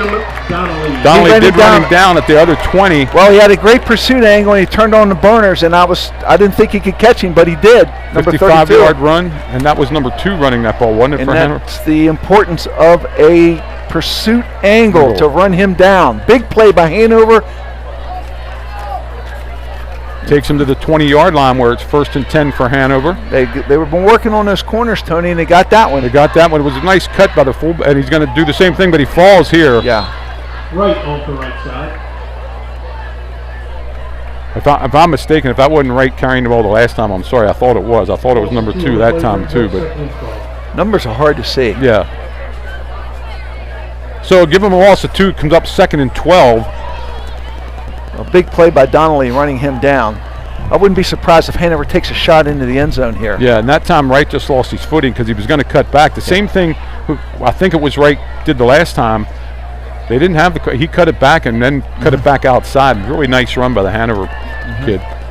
Delone playing a real hard press man-to-man. Again, up the middle. That's right again, and he's inside the 10 for first down. Tackled by Colton McMaster. It's going to make it 1st and goal inside the 10. Set up for Hanover 1st down. 1st and goal at the 8-yard line. Hanover finding a little bit of playing with a little bit of confidence, that's for sure, and they're coming right at you. They're working those ends off tackle. Oh, high snap. He's going to take it and go. He's got the corner. Got the corner up. Comes Delone to get him out of bounds, and he does pull him out of bounds at about the 6-yard line. Yeah, good play by Jason Emlett, Tony, coming up from the secondary. Looked like he had an opportunity to get to the end zone, and Jason cut him off. Give him down to the 6-yard line. Will be 2nd and goal. They're actually marking him at the 5. But let's give credit to Bowden Strasball, the quarterback. After that bobble, he knew what to do. He took off with it and got there quick. Yeah, I'm not sure that was a design run, but he went to the end and he had to. He improvised and did what he needed to do. 2:58. Clock stopped. That ball was out of bounds. Up the middle again. Going to try to get the end, and that's number 2 again, and he's into the end zone. Yeah, Tony, you notice he's not trying to break it completely wide. He's running off that outside man inside and gets to the end zone. Very impressive Hanover drive. Responding very well to Delone's opening touchdown. Hanover will try the extra point here to try to tie it up. That was right. If that was right in the long run, which I think it was, that was his drive. Is that number 29, George, out there for the Hawks? Trying to see who's kicking the extra point here. I believe it is 29. Kicks up. I'm not sure he got that. Or he got it. Yep. Stern. So with 2:53 left in the first, your score. Well, good response by Hanover coming back with 2:53 in the first quarter. Makes it 7-7, and we told you this game was going to be a little bit different than other Hanover Delone games. Yeah. Well, you can kind of see the offensive game plan for Hanover, Tony, trying to get to the corners, get the kick out and run off the kick out and then bust it back outside. Yeah, and that the last couple times they ran the ball, they just ran it up the middle and let Bright make his moves. The Yellowstown Bolts winning 2-0. Junior Will Holtz, number 10. We get a chance, Luke, we can put some out-of-town scores up there. And broke the school record set just last year by Michael Carter. If you get a chance, you can put some out-of-town scores up there. Let's hear it for Junior We don't have Will them? Holtz. Oh, we don't have any out-of-town scores right now? Okay.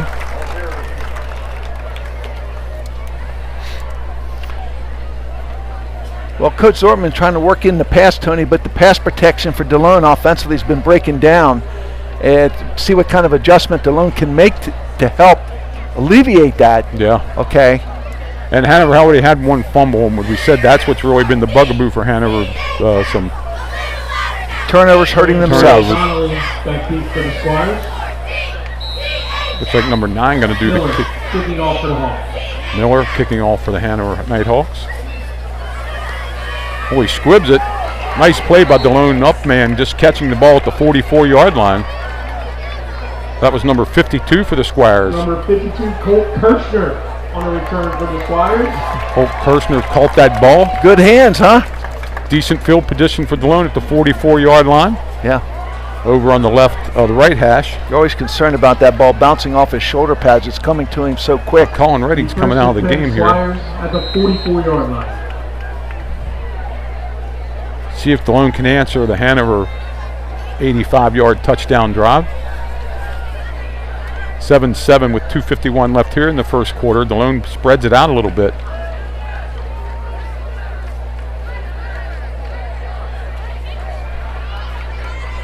They were going to try a inside counter, but it wasn't there. And the back, Liam kept it, and nothing there. Aiden Ferguson, Tony, from his linebacker position, I believe, number 44, first man to make the hit. And Delone struggling there to get anything going offensively as Hanover begins to control that line of scrimmage. The line of scrimmage.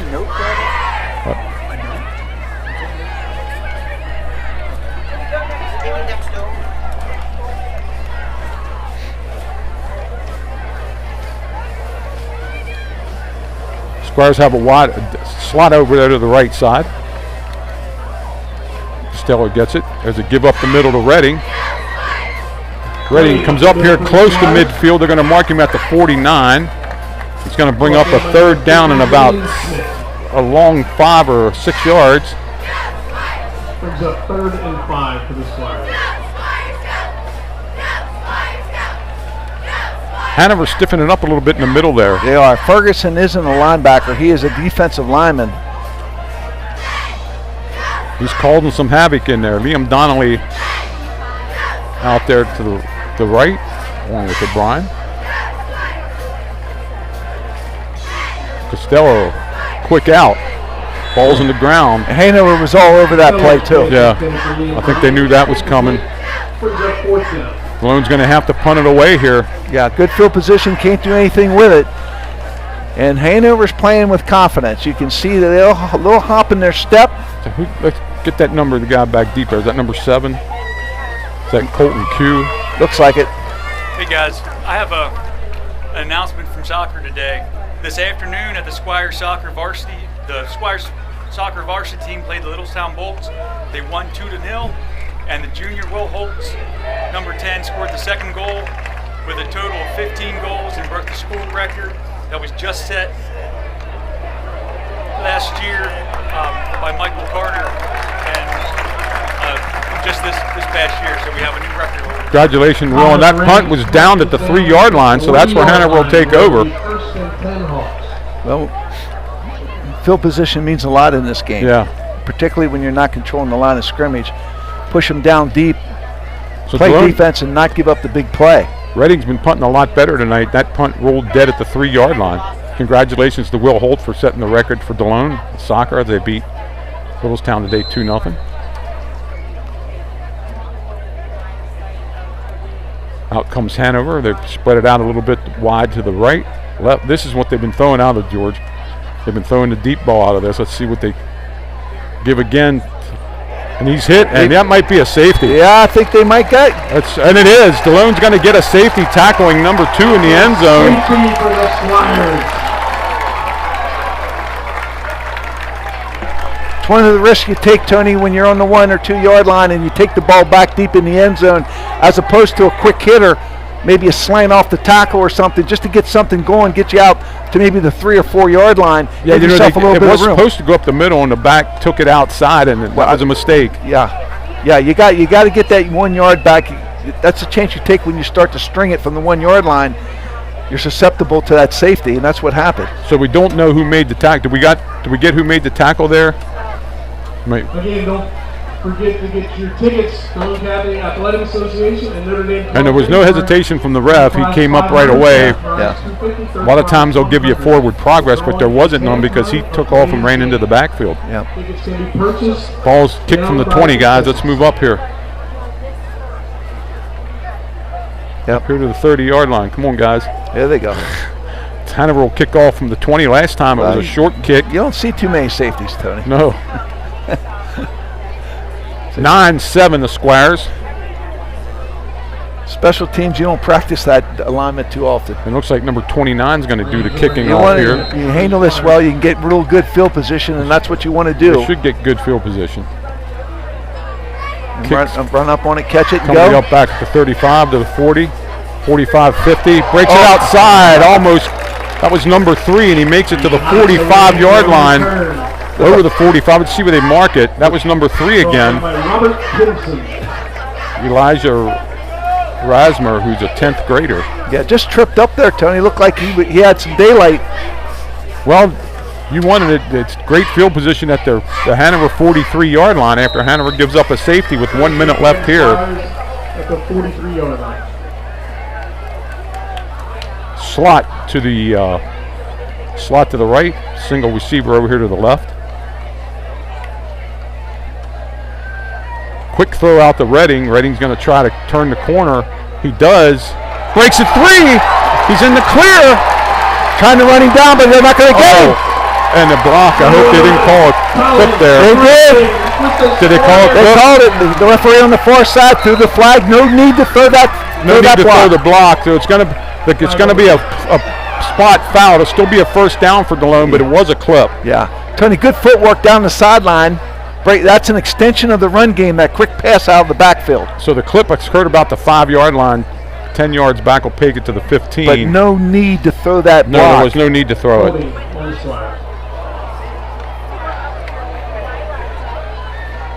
Yeah, and it's all right. That was the right call. And it's bring it back out to the 15. That wasn't a hold, though. It wasn't a hold. It was a block in the back. Block in the back. So Delone still has the ball inside the 15-yard line. At the 14-yard line. But it's Colin Redding, right? Yeah, Colin Redding with him. He took a tiptoeing his way down the sideline. That was actually a run because the pass was behind the line of scrimmage. Yeah, that's an extension of the run game. That quick pass there. So the Squires will now take over here at the 14-yard line. 45 seconds, and just a mistake that cost the Squires 6 there. Double wide out. Motion by Donnelly. He gets it. And it looks like we got motion on the Squires.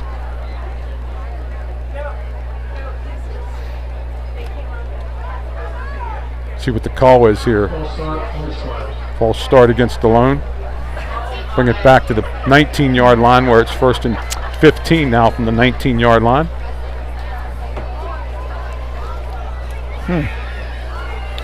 So both teams making little mistakes that you can't make. Yep. Costing points and costing yardage. Yeah, you don't want to get behind the chains. Now we have 1st and 15. Long first quarter here, still 44 seconds left.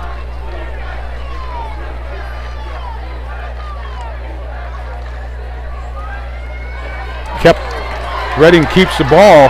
He's going to go into the end zone in a 19-yard run and a fake reverse. Fake reverse. Redding kept the ball, did not give it to the swing man. And it looked like it froze the linebackers inside, Tony. It froze everybody. He got to the corner. He needed one block and got it and cut up inside. And it was a foot race to the goal line. Reading 19-yard run, which makes it now 15-7. Let's see what the Delone does here. They're going to kick it. We didn't know if he was going to hand it off or not. Yeah. Costello's doing the kicking here. Right now it's 15-7. Costello will try to make it 16-7. Snaps down, the kick is up. It looks good, and it is good. Okay. Well, Delone rebounds from a critical mistake on a block in the back and was able to find their way into the end zone. So with 36 seconds left here in the first quarter, it's 16 Delone, 7 for Hanover. But it looked like a fake reverse there, and he got to the corner, needed one key block on the end, got that key block, cut up inside, foot race to the end zone. If it wasn't called that way, Reading kept it. Or maybe he just said, I don't want to blow this, and I don't think I can get it to you, I'm just going to keep it and go. Well, I'm not sure if he'd have handed it off, we'd have got any yardage out of it. Yeah. So Delone will now kick off after Hanover gives a safety and then gives a touchdown on good field position by Delone. Back deep for Hanover is number 7. And is that number 2 over there, George, the far back? Trying to get who that is. And Wright's back deep for the Hawks. No, number 7, Q. Q and Wright, number 2 and 7. Reading, kicking off for the Squires. Colin Reading going to do the kicking off here.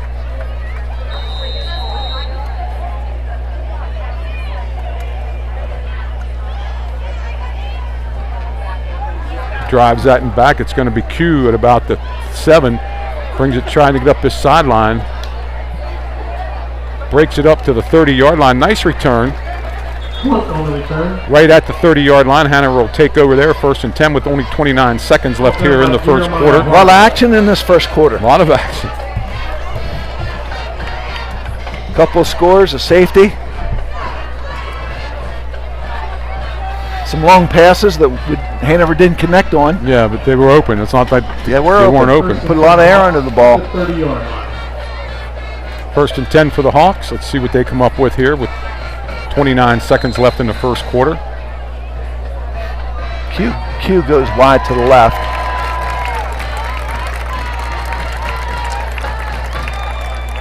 Again, looking deep. There's another long throw. Q out there.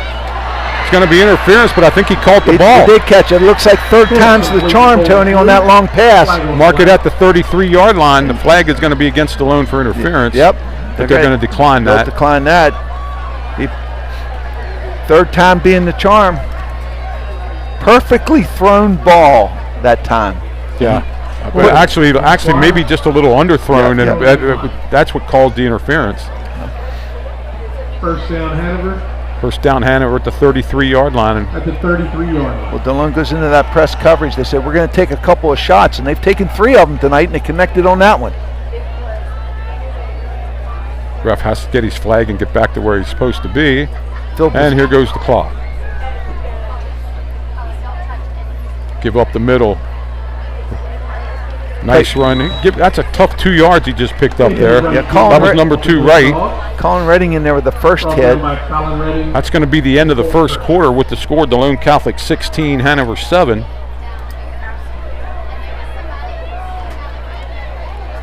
So Hanover will start the second quarter under Delone 33-yard line. And we got some scores here. Central York 41-0 over Northeastern. Last night, Penn Manor beat Littlestown 39-6. Suburban over Susquehannock 7-0, and that's all we got. Everything else is no score.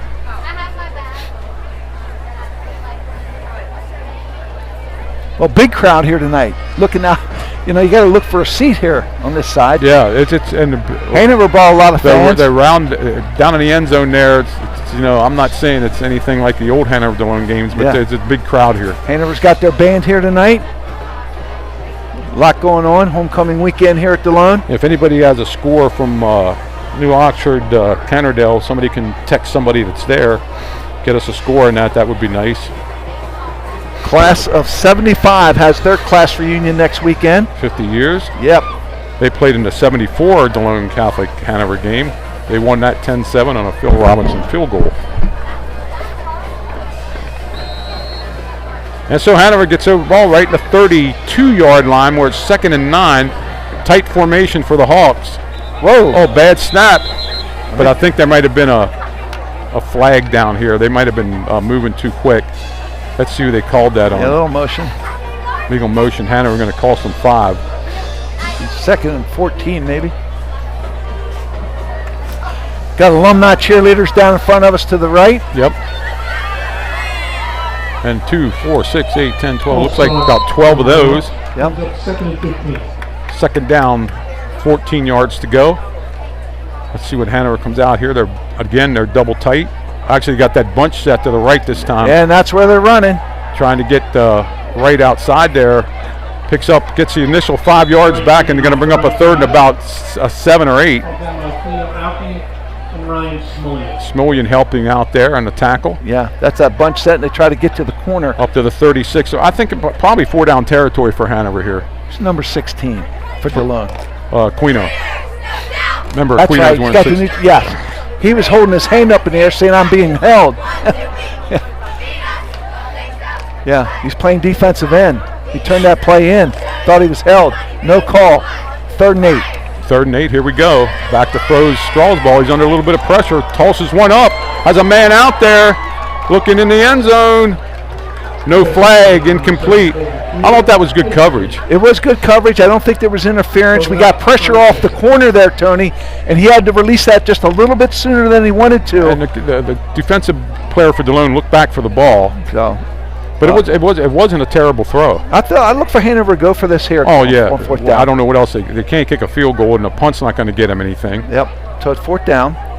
They're taking their shots downfield, aren't they? Delone's back here like it's going to be a punt, but I think you better get up here. Yeah, let's bring it up. They're going for it.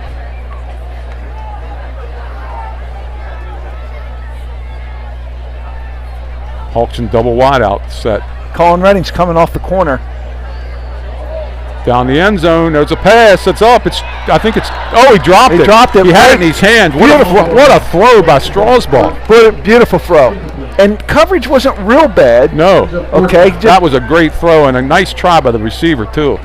He went up and I think he had to worry about keeping his feet in bounds over there on that side. But Bowden Strasball put that ball in the money. That was a great throw. So the Squires will take over here right at the 31-yard line. 1st and 10. That's Hanover. Hanover again taking their shots downfield. Yeah, I don't think that's the last time we're going to see that throw. No. Up come the Squires. Squires are in a tight set this time.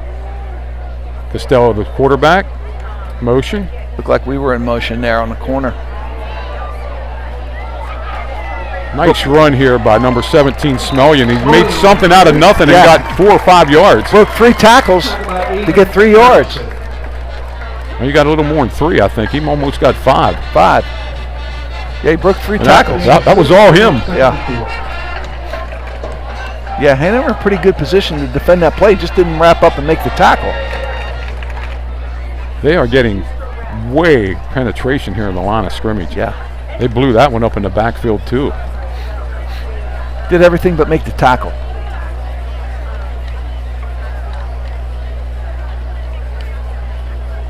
Give to Redding. He finds a little bit of room and gets almost to the 40-yard line. Yeah, good reaction by the interior of that defense. Those linebackers I'll tell you what, it's reading that play and stuffing it up in there. It's 3rd down and 2.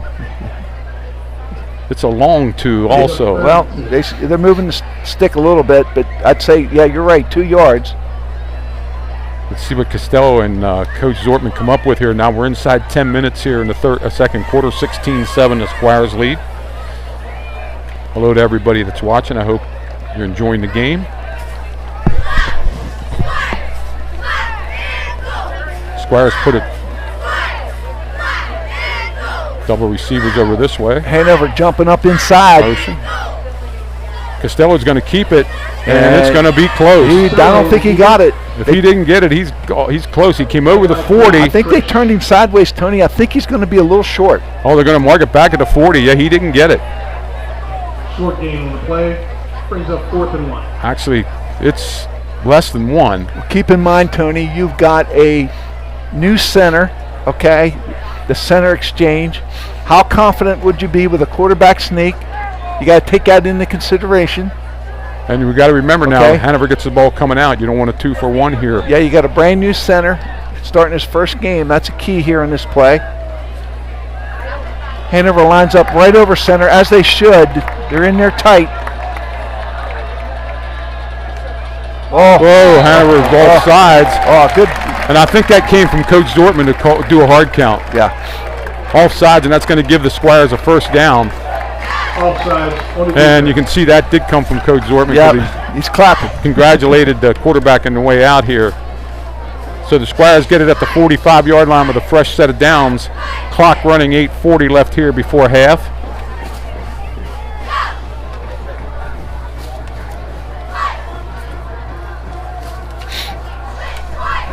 New Oxford game is delayed up at Cannondale right now for an injury.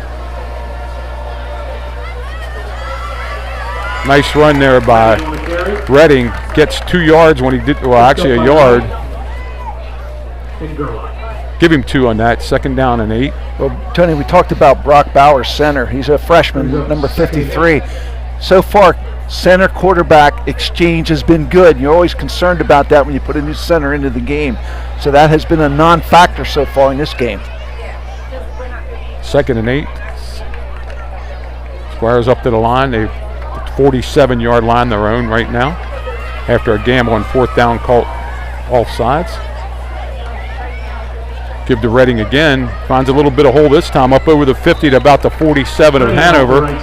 Good job finding the seam there, Tony. Coming along parallel to the line of scrimmage, finding the seam, cutting it up in, and getting what he can to make this a manageable 3rd and 4. 3rd and 4, 3rd and 3. Let's see where they mark it. I thought he got to the 47.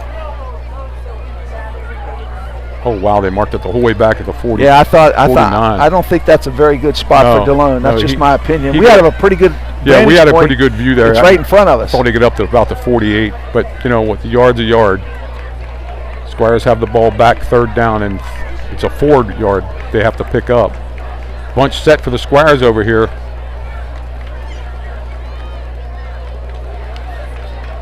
Costello. Well, that's a busted play. Gives it, I think he was supposed to give it to number 3, and 3 didn't want it. Yep. Called down by Cooper Gerlach. That was a busted play. He was left on his own there, and there was nothing but 3 defenders in front of him. 4th and 7. Looks like the Squires are going to punt this one away. Yeah, that's what they need to do.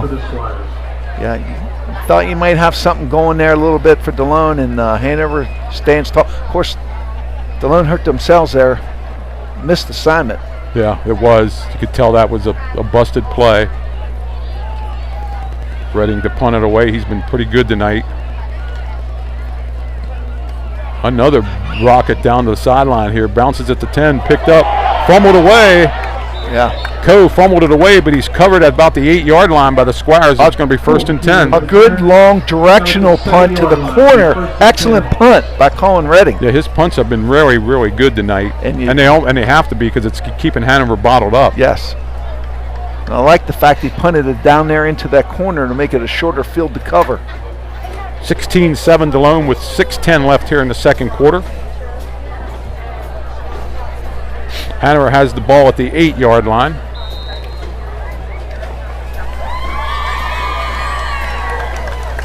Well, taking their shots downfield.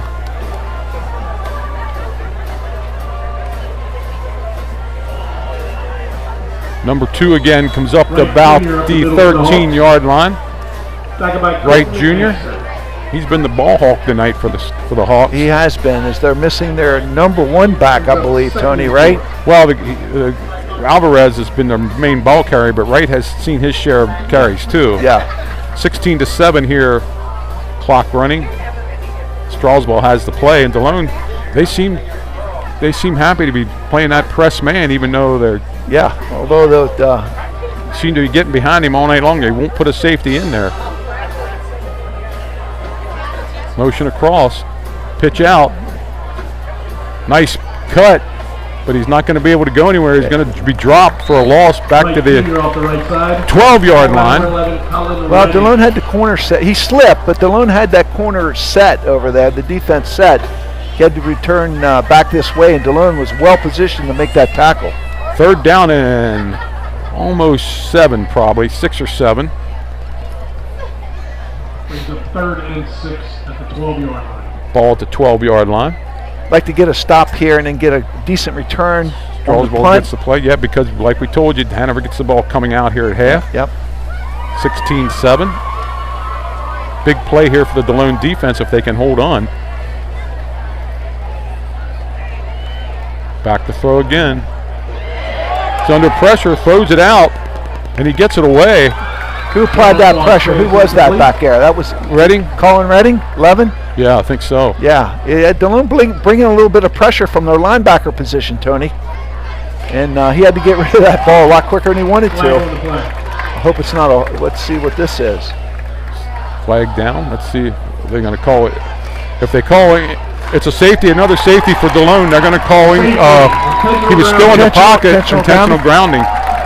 Delone's going to get another safety, something you don't see. 2 safeties. 4:33 left here. Don't believe there's really a receiver in the area. I guess that's what they're calling. Yeah, well, I just think he flung it because he knew he was going down. Yeah. And they're going to have to explain that to the Hanover coach. Becomes 18-7 now. Delone with 2 safeties tonight. Well, Delone coming with some pressure off their defense with their linebacker. Yeah, that was a great call by Coach Staub too, because when he gets time, he's going to be able to wing it out there. Yeah. So the Squires should get good field position here with 4:33 left.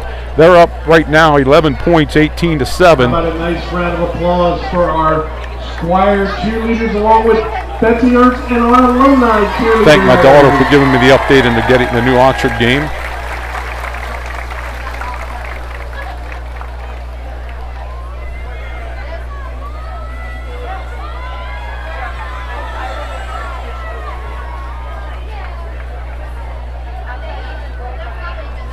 You know, we're getting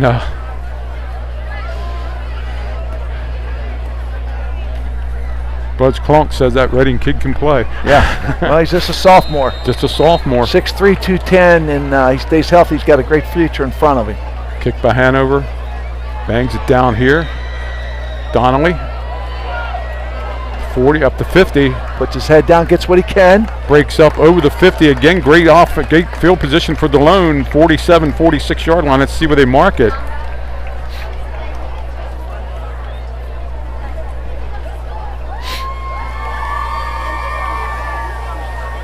We'd like to have a ball controlled drive here to eat up about 4 minutes of the clock.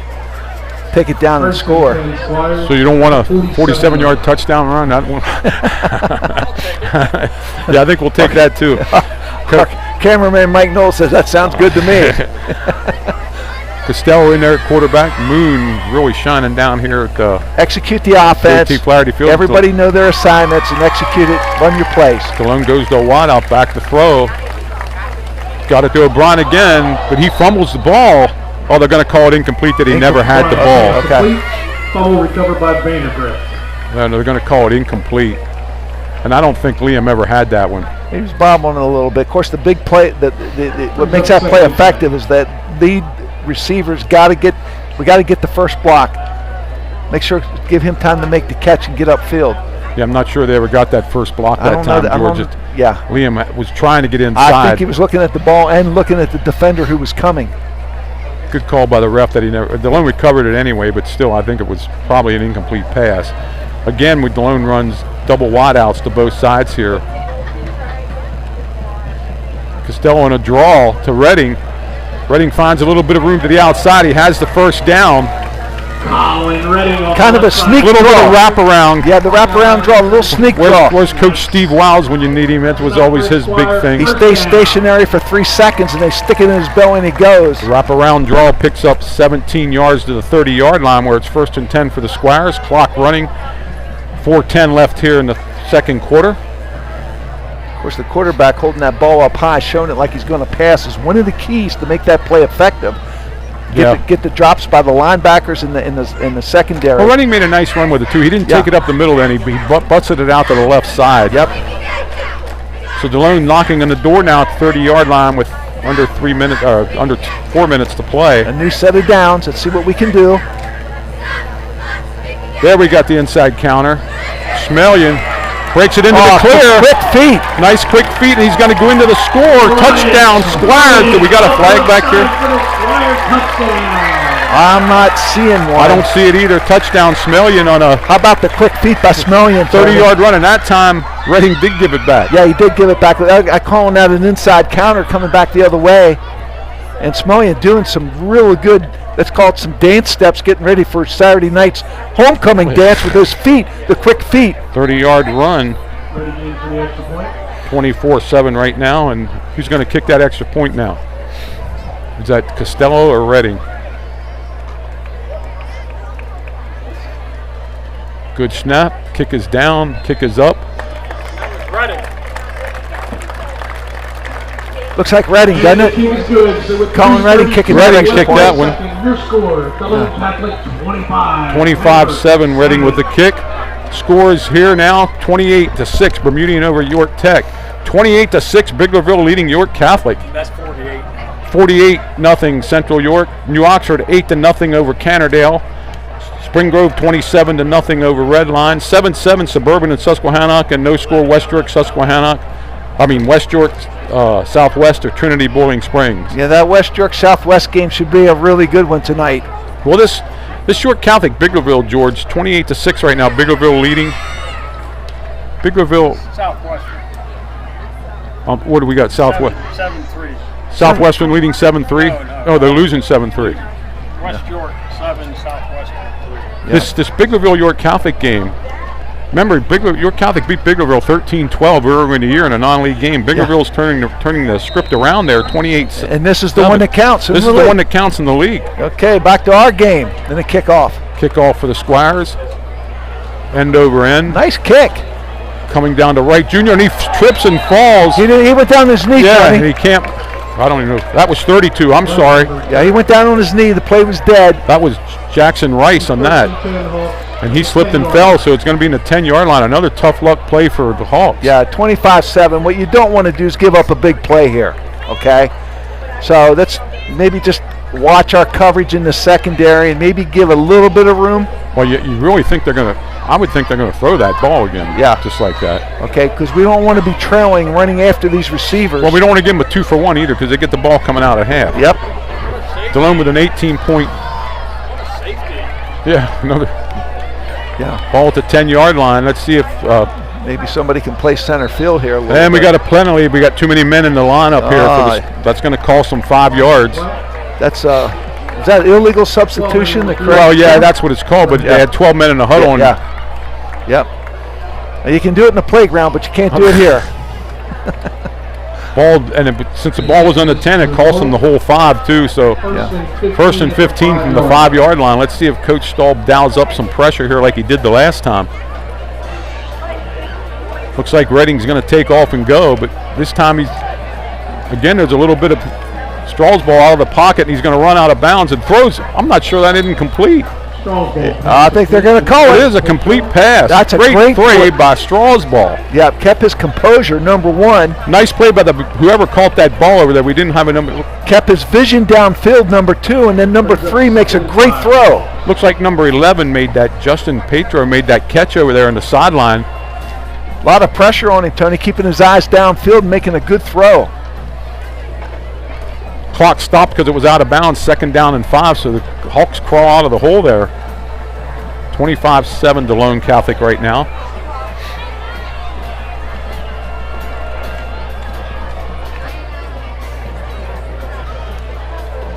A little bit of confusion on Hanover's part. Yeah, what they want to they're run set here. Now. Back to throw. Oh, they got a man wide open and just missing.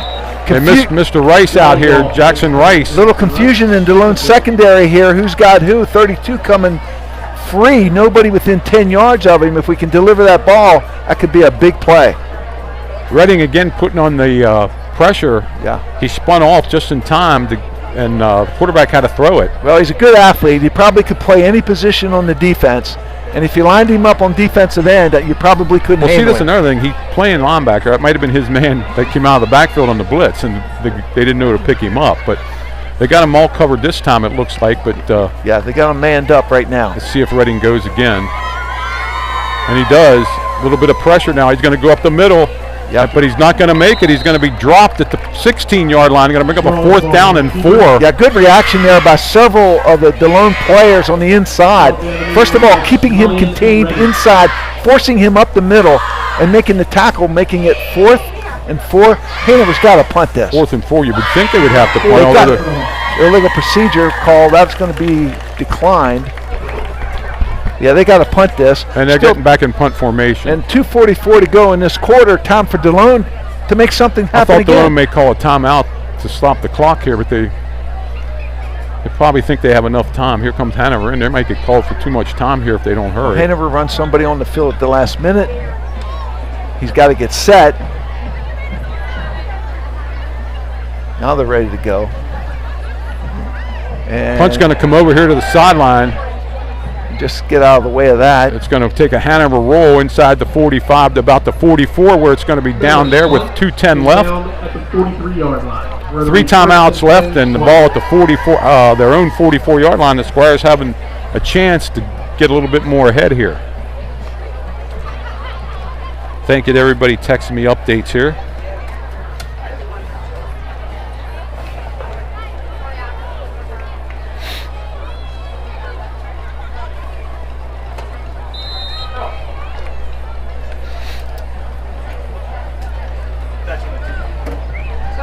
First and 10. Here we go, Tony. Hanover's got 5 guys up on that line of scrimmage, and they're all coming through, and not a lot there. Yeah, running out to the short side. Donnelly had nowhere to go. He had to cut it back up. Yep. Nothing there. He's dropped at the line of scrimmage. And going to bring up a 2nd down and 10 with 1:53 left here in the first quarter. We're going to turn it over to Danny at halftime. Turning it over to you at halftime. And I think Mr. Rudolph's coming up too, Reverend Rudolph. Squires have the ball here. Back to throws. And we got somebody downfield here, Liam O'Brien. Boy, he's being held the whole way down the field, and they throw the flag. They had to throw that. Yeah. They threw the flag. He was pulling on. He was holding on his arm. He couldn't get loose from him. Yeah. That's going to be probably 15 against the Hawks here. That's defensive pass interference on the Hawks.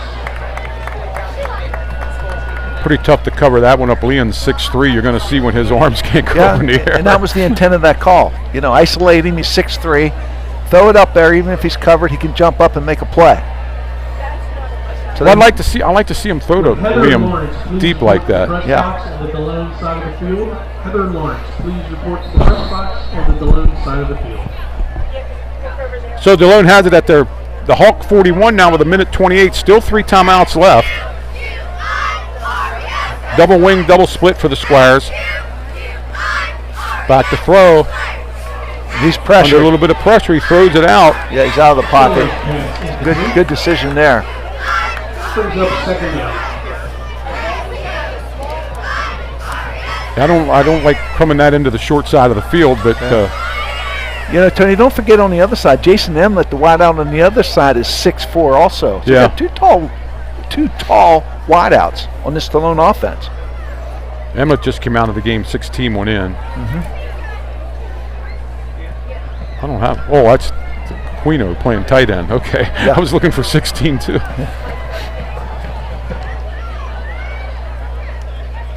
Back to throws Costello again. Oh, got the screen set up. Set up the Redding. Breaks free. He has the first down. Still on his feet inside the 30-yard line, down to about the 26, where it's a first down for the Squires. Hey, Costello did a great job of avoiding the defensive end, not panicking and floating it over top. And Colin did a great job coming back to catch that because it was almost overthrown. Yes, he did. We'll mark it at the 27, where it's 1st and 10. Clock running. Coach not calling these timeouts right yet. Not yet.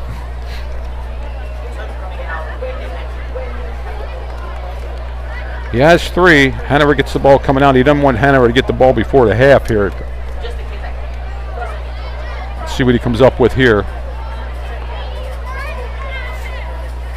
Back to throw. Costello, he throws it out. O'Brien has this one. Now and he rolls down inside the 20-yard line. Now a timeout. Clock still running, and there's Dalone's first timeout with 32 seconds left. Timeout, Delone. So O'Brien picks up 7 yards on that, 2nd down and 3. Ball right on the 20-yard line. They're going to need a few more yards to even attempt a field goal here. Well, it's not our strongest suit. No, it's not like last year or the year before. Okay. Look on the board there, you can see the Delone Catholic Broadcasting Network, the Squire Guild, Conewaga Contractors, Conewaga Enterprises, Donald B. Smith Roofing, the John Gassie Scholarship Foundation, Griffin Plumbing Services, the McSherrystown K, Trummer Family Dentistry, UPMC, CR3 American Exteriors, Hanover Auto Team, Mooney Law, Schmuck Lumber Company, and Wellspan Health. Thank you for supporting our Squires. Yes, thanks for the support. We appreciate it greatly. Any more information, you can contact Mr. Eric Lawrence, who gave me all the information I needed tonight in the Hanover-Delone game. Thank you. And probably more. Yeah, he probably has more of that, and you can call him 637-5969 and ask for Eric. Thank you, and Delone has the ball. They marked it back at the 21 now. 2nd and 4 with 32 seconds left. The Squires have 2 timeouts left. If anyone lost a wallet, please report to the press box at the lane side of the field. Spreading it out a little bit. If anyone lost a wallet, please report to the press box at the lane side of the field.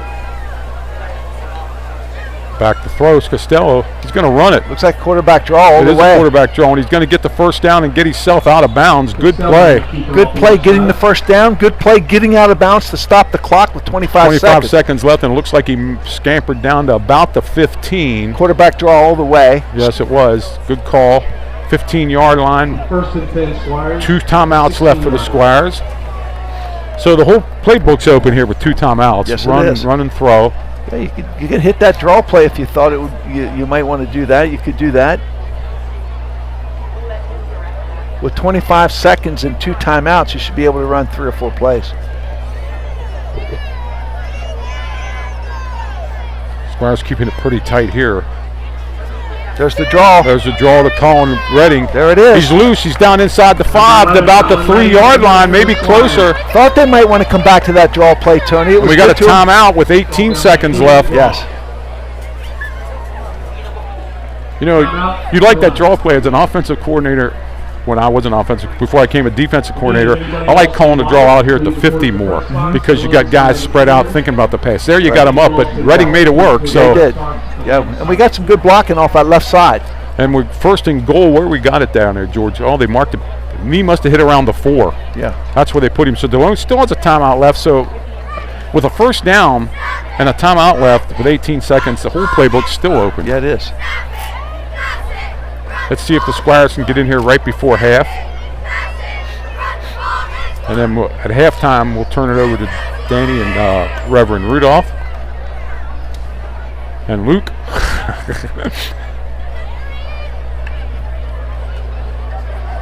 Better hurry, Corey. Well, Hanover running some people on the field quickly. Yeah. Linebackers are moving up for Hanover. They're in there tight. They're in the gaps. Motion. Here they come. Throwing it out to the flat. Redding got it, but he's knocked down at the 1-yard line. Big hit, and we're hoping he's okay. Are they calling a catch or an incomplete pass? They're going to call that a catch, I think. He's not in. He's at the 1-yard line, and that's where they're going to. And that's Delone's last time out. Yeah. Now, Tony, if you run a play, now it gets a little iffy. Yeah. If you run a play now and you don't get in, I don't know that you have enough time to get lined up. No, you don't. Even to spike it with only 11 seconds left, because the ref has to. I didn't get the number of the defender for Hanover, but did a good job coming strong, hit with a good clean hit. That was a good. That was a clean hit. Great play. Keeping him out of the end zone. So number 2. That was Anthony Wright Jr. Is that who made that hit? Yeah. Thank you. Whoever helped us out there. Really good. Big play. So I don't know. Maybe you throw it once here and then run it, or throw it if you don't get it. Maybe take the 3. I mean, the 3's there for you now. Yeah. If you run it into the middle, because you don't have any timeouts left now. Well, maybe what you do is you roll your quarterback out, give him the option pass run. If it's not there, he can throw it away. You got one more play to live by. And here we go. Ball right inside the 2, almost at the 1. Squires with 2 backs in the backfield. And Redding's not going to make it. Nope. Not going to get it off. No, they're not. They're not going to get it off, and that's going to be the end of the half. They did not get it off. And that's your half. What's the score? Delone Catholic 25, Hanover 7. 25-7 at half. 9-point quarter, make it 25-7. Hanover will get the ball coming out. Let me give you the rundown of scores here before we go.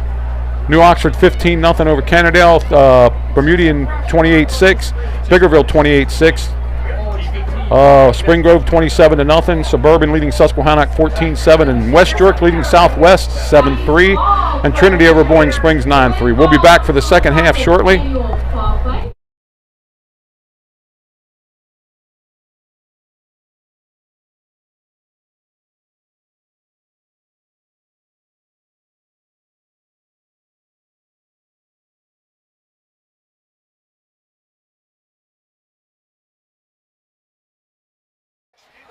Hey everyone, thanks so much for joining us here at halftime. I am told that we are going to have some guests coming up to visit with us, but they are not up here yet, so just let me take a moment to go through upcoming things and thank our Squires Guild members. Upcoming live streams, October 7th, Field Hockey Senior Night, October 9th, All School Mass, October 17th, Football Senior Night. So you want to stay tuned to the DCHS Athletics page for more information and our social media pages. And also check out the Delone Catholic website and the My DCHS app. This will have, those things will be where you find everything I'm going to talk to you here about, but I'm going to consolidate it for you, and we're going to get through as much as we can until our guests come up. They can't hear him, I'm on the mic. All right, let's thank our Squire Guild members. Conewago Contractors, Conewago Enterprises, Donald B. Smith Roofing, John Gasly Scholarship Foundation, Griffith Plumbing Services, the McSherrystown K, Trummer Family Dentistry, UPMC, CR3 American Exteriors, Hanover Auto Team, Mooney Law, Schmuck Lumber Company, and Wellspan Health. If you would like to be a member of our Squire Guild and support our students either through financial donation, internship opportunities, coming in to talk to our students, or through prayer, please reach out to Mr. Eric Lawrence, who is our Director of Advancement, at elawrence@DeloneCatholic.org, or you can reach out to him at 637-5969, extension 201, or you can scan the QR code that's on the screen, and that'll take you to the information on the website. If you'd like to follow along with Timeless Excellence, following the journey of our next chapter, you can do so by scanning the QR code on the screen, and that'll help update you as to where things are in our strategic plan. Mr. Staub has announced and has made a video and talked to you about the things that we're going to be doing in the coming year and years to help develop and expand and grow what we're doing here at Delone Catholic. So you can follow that journey by scanning the QR code and checking out where we are on the website.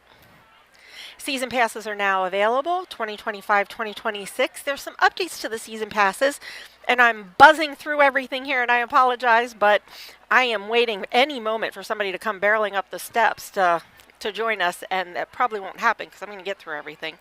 But there are some updates to our season passes of how they are done.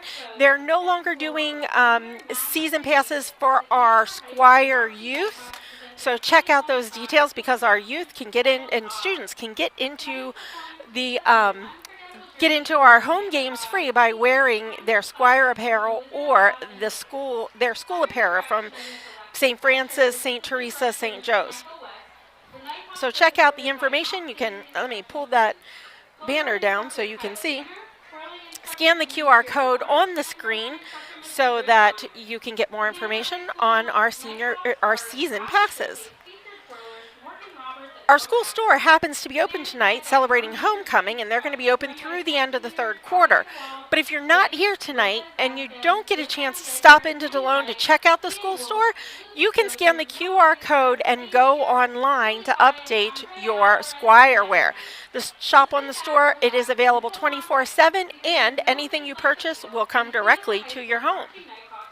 We're winding down our senior nights, but as I mentioned before, we are going to be doing the field hockey. Unfortunately, I believe volleyball senior night is at the same time as the girls' field hockey. I don't think it's on that screen, but I think they are the same night. We will be back here for senior night for October 17th, so check us out for DCBN. Check out the Huddle. They may be doing the volleyball night on the Huddle. You can join us at multiple different events. October 17th and October 7th are our next two Future Squire nights, but there are programs available to help celebrate our youth. We do want to let you, the Hanover Band is out there playing right now. We aren't going to be catching the audio for that, but we will catch most of their performance while I'm going through our upcoming announcements. Of course, Squire Country, there's some still some activities left you can check out for our Squire homecoming week. Tonight is the bulk, but tomorrow night we round out things with our homecoming dance here at Delone. But check out the website so you can keep an eye on some of the things they've been doing. I know they had the pep rally today, and that was fun. I was told the teachers were dressing up and they were doing some races, so that's pretty cool. If you're interested in saluting your senior, you can send your orders in by October 15th. Scan the QR code to where you can put a message to your senior. I have guests. You want to grab the headsets? There's two over there with mics on. Feel free to jump in and join them if you'd like.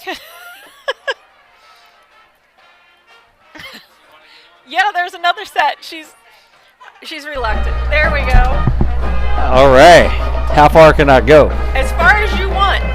You got quite a bit of lead there. There we go. How are you doing? Good. How are you doing? Good. Good evening, Squire Nation. Beautiful night here for homecoming, October 3rd, and it feels like a early summer night. It is beautiful out here. I am happy to not be cold. Yes. Yes. And grateful not to be wet, and I think we're both a little more awake tonight than we were last night. Right. It has been a long but fun and productive week. We've had lots of activity here in just at Flaherty Field and in the Shepherd Gymnasium as well, with volleyball and boys and girls soccer, and lots of victories this week as well.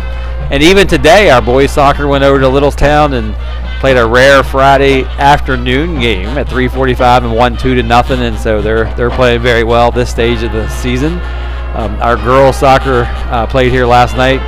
They had their senior night and won, and they're, I believe, still first place in the district. So I do believe I heard there was a record that was set. Today, record set by Will Holtz. He scored his 15th goal of the season, which is a school record.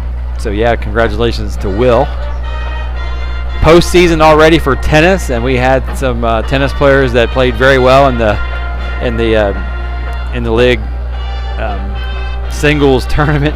Sorry, Bailey Stetter and Ashley Heacock. They advanced several rounds in the tournament this past week, so we're very proud of them. They'll play doubles next week as well. And then Logan Sabaka represented our school in the district golf tournament today, and he shot an 82 and advances to tomorrow's the last round of the district tournament. And so he is competing for a spot in the state tournament. And Logan's a remarkable young man all the way around, but especially here in this case because he's new to golf. Yeah, and as a senior. He was with us his freshman and sophomore year. He was with us here in broadcasting. Right. So yeah, he's doing some awesome things. It's been wonderful to watch him literally grow. He's like right. Giant now. Yeah, we're glad he's going to play basketball again as well. He had taken a season off, and he's going to come back out for basketball. And again, just he's what you want in a young man and a young Squire, and so we're glad for his success as he represents our school on the golf course this fall. Excellent. So yeah, lots of big activities this weekend. We're thankful for when we introduced or asked the graduates or the alumni to stand tonight. I was just really taken aback about how many people came home this weekend. You had a room full up here too. Right. So I know there's some after parties tonight after the game, and we're up 25-7, which is fun. It's always fun to compete against Hanover High School. I think this is the 92nd game. I could be wrong a year or two, but I think that's what Tony said, right? 92nd game or 93rd? 92nd or 93rd game. Well, it's Tony's 80th game that he's been to, so anything above that is kind of trivial. But and I believe when we win, and I say that as a Squire, when we win, there's going to be a special gathering at the end. Is that my Yes. So we had a pep rally today, and it was real exciting pep rally, and the kids did a really nice job. And Diane Scalen and Lori Haberling and Jen Knoll, who all put that together, did a terrific job. But one of the things is at the very end, two things happened this year that hasn't happened since I've been here. Is Coach Zortman addressed the crowd, kind of got them pumped up. And then Mr. Staub, our new principal, addressed the students, and he invited everyone down. Two things. Number one, we're singing the alma mater at the end of the game. Right. That's a new tradition here, like Notre Dame does and other colleges as well. And then he's also invited after victory to meet the team in the end zone to celebrate with the team. So that is wonderful. And that's an invitation to all that want to come down there. So that is excellent. Just don't storm the field. Yes, because no that storming is of the field, so no injuries. Yes. So wait for the alma mater and then gently walk to the end zone. So we I don't think you have to worry about anybody up here storming anything. We will gently be coming down all these steps, but we will encourage everyone out there to do that. I do want to give a real quick shout out to my father-in-law who is home watching. This is the first year he's been able, Screecher Smith, to be able to watch the YouTube live streams at home. So we're excited, and I do want to thank the mayor, Kathy Hagerman, and her husband. Her husband is an alumni class of 75. They've come up to join us for the game tonight and brought us snacks. All right. Well, welcome to the mayor, and we're glad that they're here tonight celebrating. And you do have a spread. We do have. We have a spread downstairs too. Well, so we have a party. It's a party. We'll be happy to. You can have some of ours. We'll come to after Yep, we can trade. I was wondering why Bill wasn't going after all of our snacks. I did tell. I will admit I did snag a chocolate chip macadamia nut cookie because they're my favorite. I hope they're all gone by the beginning of the fourth quarter so they don't end up at our house. I will tell you, if the tray's still down there when I come down, I'll be snagging one more on my way out. I'm thankful to have my wife Melissa here with me tonight in the press box. She should be on here. I mean, she's professionally trained. We have another headset. Exactly. Pulling teeth to get her on here. So. Yes, it's a family affair, as you've mentioned before, and we have our kids here, our younger kids. Speaking of alumni and homecoming, Asher is not here. Asher's our oldest son that graduated here a few years ago. He's a senior at Shepherd University, and he plays basketball. Yeah, I know, can't believe he's a senior. But Mr. Smith, who he had for physics, right? Physics. So Mr. Smith will like this. He is speaking and presenting out in San Diego today at a STEM conference. So he worked on a project with a professor on campus this summer, and they went out to San Diego at a STEM conference. And do you know where they're at out there? I'm not sure where they are. And we have a friend who teaches. So she's a professor out at San Diego. Yeah, it's actually at a hotel conference. Okay. Yeah, it's one of those kinds of. Gotcha. I think he's at a Grand Hyatt in San Diego. Yes, Gotcha. It's coming back to him. Yeah, so we're proud of him and all of our graduates, and then there's kids out there doing, and he's also just the NASA, right? Yeah. So sorry, I'm getting. Yeah, she should have a headset on, right? Yeah. So he also today sent us a screenshot. He's been offered a fellowship from NASA. Amazing. So he's doing terrific, and I don't mean this in a patronizing way, but Mr. Smith and Mrs. Sneringer, teachers like that we have here that have been here forever. Not saying Mr. Smith's old. But our personal kids and the kids of our Delone community are so fortunate to have people like that in their lives, and they might not realize it while they're sitting in the classrooms, but now we have proof in our own household. I can't wait till he can come back and talk to the students in Mr. Smith's class and tell him about the opportunities he's had. Yeah, definitely. He would love that I'm sure he'll accept that invitation. So. Always. I think the guys are getting ready to get back. Yeah, in the I'm air. sure I'm sure they They've are. got so much to cover. But thank you Yes. for coming up. I can't wait. And we'll be back here next Tuesday, and we'll be doing Mass Thursday, and then we'll be back here the 17th. So All right. Yeah, I'm we'll gonna give let it you back turn to that George. headset. Oops, sorry, I cut you off. We're going to let the guys thank you. We're going to let the guys get back. I do want to let you know we will have the Squire Guild members up on the corner of the screen as we go on through, so you'll be seeing some of that. And as the players return to I'm going to turn this back over to Tony and George. Thanks, guys. And here we are at halftime, 25-7, the Squires lead. And George, you had some comments about the first half there. You know, Tony, kind of a fun game to do, number one. Great game, great entertaining game, but kind of funny. You just kind of feel Delone has scored 25 points, but Hanover's been on the doorstep, so close to making some big plays. This game, you know, a few inches away maybe of being 25-14, 25-18. Yeah, how many times did you see two safeties in a game? Yeah. I mean, it's just, and Delone. Hanover took some shots. They had receivers open downfield and just couldn't connect. Hanover kept them out there at the last play of that half, but that was set up by that great play by the defensive back coming up and stopping Redding at the 1 yard line. Good point, Tony. That was really, really big. That was big. That guy stopped Colin Redding on the 1 yard line, and Delone takes their chance of running off tackle. Hanover steps up and stuffs it, and you and I said there wouldn't be enough time to get another play off. And there wasn't, and so that makes it 25-7. Hello to my sister down in Florida. She just tuned in. My other sister's out there, and I guess it's, let's call it Aristown Road. Hanover feels that they can still make some big plays and connect on some big plays. Well, they're going to try the deep ball again because it's been there. Yeah. And Delone's playing press man to man without a safety, so they're not getting any over the top help. Yeah. Also have another announcement. Plus they already got one. They completed one and got one interference call. What really changed, I thought, in the second quarter, Delone really brought some pressure defensively, particularly with Colin Redding, that really disrupted their offense, particularly their passing game. Be interesting to see what kind of adjustments Hanover makes. Be interesting to see if we continue with that defensive pressure also. Well, let's not forget Hanover missed a wide open Jackson Rice out here in the flat. There were plays there to be made, Tony, just didn't finish them. Just didn't make them. Luke, if you want to put the out-of-town scores up for me. Danny, out-of-town scores maybe before half. Oh, he's working on that right now, okay. Football Friday, a lot of action going on.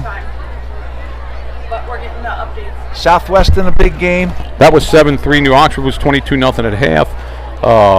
Southwest and West York, right? That was 7-3 West York. I don't know if that was at half yet. The 50-50 ticket, $498. Red ticket, 233. So a long first quarter, a little quicker second quarter, but Delone's going to have to kick off here to start the third quarter.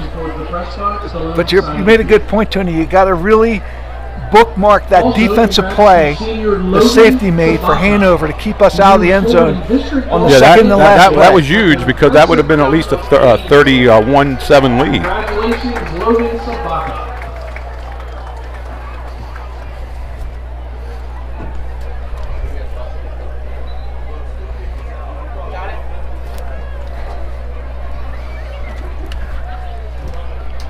Mike Knoll, our cameraman, just returned.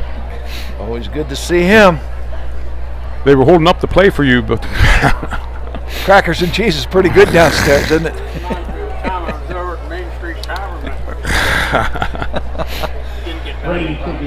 Redding kicking off for the Squires, back deep. Squires, Hawks running another kid on the field there, number 13, Reese Long. Redding approaches the ball. End over end is going to come down to Wright Jr. Tries to get outside. Looked like he was going to get moving there, but he comes up to the 30-yard line. Jackson Rice, huh? Colt McMaster was that Jackson Rice again? Jackson Rice. That's the wrong game. Over again. Yeah, 32. Out of town scores here: 42-6 Bermudian Springs, 28-6 York Catholic, 48-0, 22-0 York New Oxford, 27-0 Spring Grove.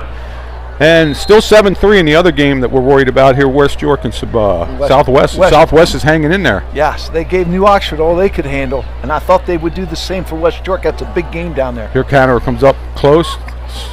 Broke it outside. Fullback number 44 gets a little bit of room out there, maybe gets 8 yards. Let's see, that's a new number, 44. 44 running hard, running very hard. Aiden Ferguson? Yes. That's who I got him as. I think it was 44. Interesting, that was 44, and he's been playing some down defensive linemen. Southwestern's 10-7. Southwestern's leading that game now. We just got an update in the Southwestern game. Southwestern leading 10-7. Yeah. Pitch out again this way. Trying to get to the corners again. Upended by Delone, but it's going to be a first down. Now, who was that carrying that time? Wright Jr. on the carry. Hope he's okay. He's getting up a little bit slow. Wright Jr.'s getting up a little bit slow here. Ran over to the 42-yard line, first and 10 for Hanover. And the athletic trainer's going to give him a little bit of a look-see. And, Mike, we just got an update in that Southwest score, 10-7 Southwest now.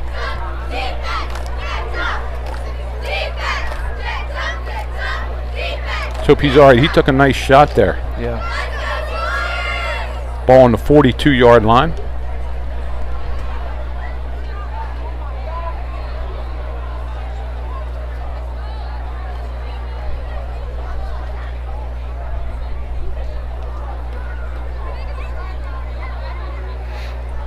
I don't want to speculate. No, the way Anthony Wright Jr. slammed that ball down, he knew something happened.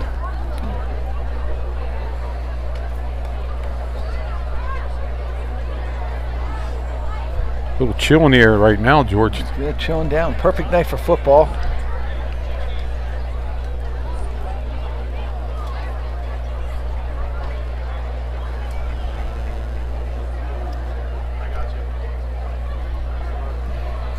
Got the ambulance crew standing ready in the corner, just in case they may be called upon. From saves out there, they've been there every year that I can remember. Okay, this looks good. He's getting up. Getting up and going to be helped off the field here. I'm hoping it's just a bruise, perhaps. I hope so. Looks like he's walking off on his own power. That's a great sign. Yeah, that's tough kid. Anthony Wright, just a junior, number 2 for Hanover. Looks like he's Central walking York off. 54, Northeastern 7.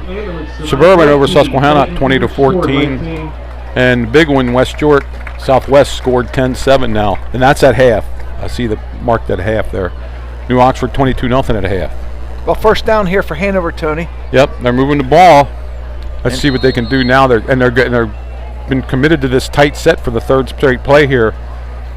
Again, quarterback's going to take it himself, and he's going to be wrapped up by Colin Redding right at the line of scrimmage. Yeah, Colin Redding somebody's down low there too. Yeah, Colin Redding says, "I'll have none of that." But so you're right, Tony. Somebody was down low. Turn around here. Could have been Jamie Aquino. 65. 65. Looked like a 65. I don't have a 65 for Delone. Oh, Jackson Hummer. Okay. I don't know if it was him or not. Jackson Hummer, 65. Yeah, he's in there. Second down and 9. Jackson Hummer getting some defensive work, Tony. Tight Just a again. freshman. Broke it outside. Tried to get outside. Nothing there. I made a little bit of yardage out of it. Got up over the 45 to about the 46, and it's going to bring up a third down and 7. Who carried that ball? That was number 4. Chavez. Yeah, who's Chavez? Chavez, a sophomore for Hanover. Yeah, they got a bright future. A lot of these kids are young. Yeah, and good to see the numbers that are out for Hanover. This looks more football players on this squad than we've seen in recent years. Good to see those numbers. 10 minutes exactly left here in the third quarter. The Hawks now spread a guy out to the right. Reese Long, 13. 44 gets it up the middle, has a little bit of room outside, makes the corner. First down, and where's he been? Yep, knocked out of bounds.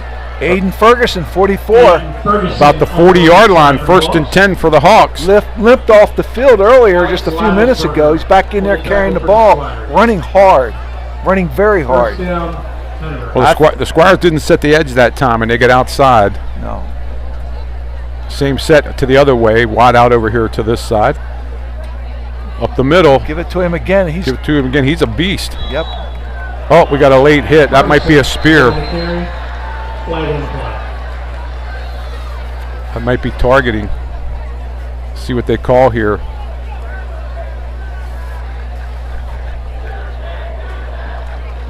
Personal foul against Delone. That's going to cost them 15 yards from the spot at the end of the play. Automatic first down. Hanover committing themselves to the run here, Tony. Yep. And has a nice drive going here. They don't need any help with personal fouls. It's a long penalty down to the 23-yard line. 1st and 10 for the Hawks. And it looks like Hanover has found something here with number 44, Aiden Ferguson, from that tailback position. Why not give it to him again? Give it to him again. Outside he goes. Drugged down there at the 20-yard line by Ferguson again off the left side. Number 55, Alex Lavesberger. And 58 for the Squire. 58, that would be Luke Moyer. Pick up of 2. Ferguson, and this Aiden Ferguson, number 44, is listed as a freshman.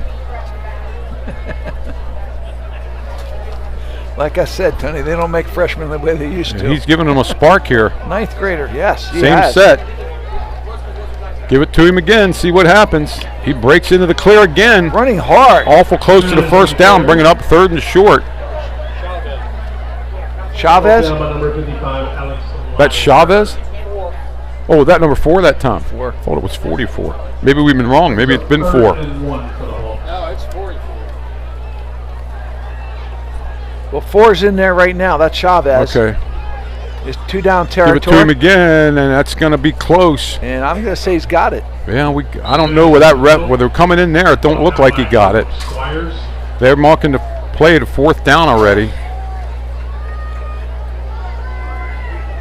Well, 4's going out of the game. Well, let's see. Maybe not. Yeah, he went out. He went out. 4th and it's not. I'm not going to call it a yard. It's a little less than a yard. Okay, who's back there now? This number 2. He strung it outside. Strung it outside and that's the kid that just got hurt, but he's back in. Yeah, good to see that. Number 2, Anthony Wright. Was that number 2? Yeah, Wright. Yep. Gets it down to the 11-yard line, 12-yard line, 1st and 10. Very committed to running the ball in this possession, no doubt about it. Chewing up the clock. We're down to 7:50 left in the 3rd quarter. Delone up by 18. They're trying to impose their will at the line of scrimmage. Another handoff. Give to Wright again. He's going to try to get outside. And he does a little bit, but he's drugged down after a pickup of maybe 4 or 5. Just didn't get the corner set there on defense the way we wanted to. Got a crack, broke it upfield, and picked up, what, 4 or 5 yards? Down to the 7-yard line. Yeah, that's giving him 6 yards on that. 2nd and 4. What do they say? If it's working, why do anything else? Yeah, and they're not doing anything else. They're lining up and coming at the Squires here. Yep. They've ate up almost 5 minutes of this 3rd quarter. And 44's in there again, and he's got the ball. With the 44 off tackle. He's drugged down at the 5-yard line. It's going to bring up a 3rd down. Off the left side for the Hawks. Brought down by Lavesberger, Mullion. It's almost like thunder and lightning now. Here comes lightning into the game. Tony, they can get a 1st down at the 2, I believe. Yeah, they can get a 1st down at the 2, but they're chewing up a lot of the clock.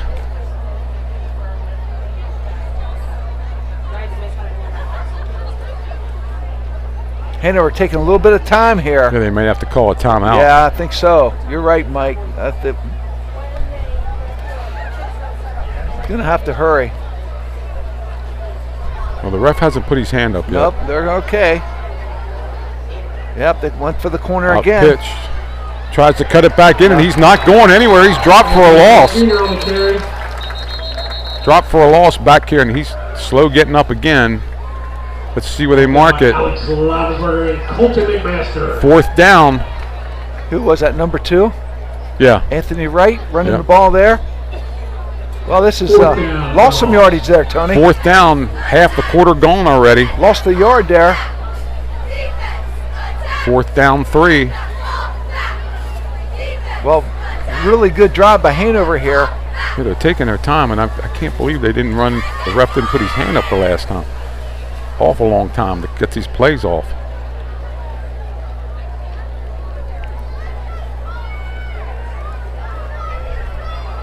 Spreading it out a little bit more this time. Yeah. Back to throw. Got him out to the flat. See if the ref said he got the ball in. No, he's out the 1 yard line, half yard First line. and 10 at the 1 yard line. Nice throw by the quarterback. Coe thinks he put the ball over the pylon.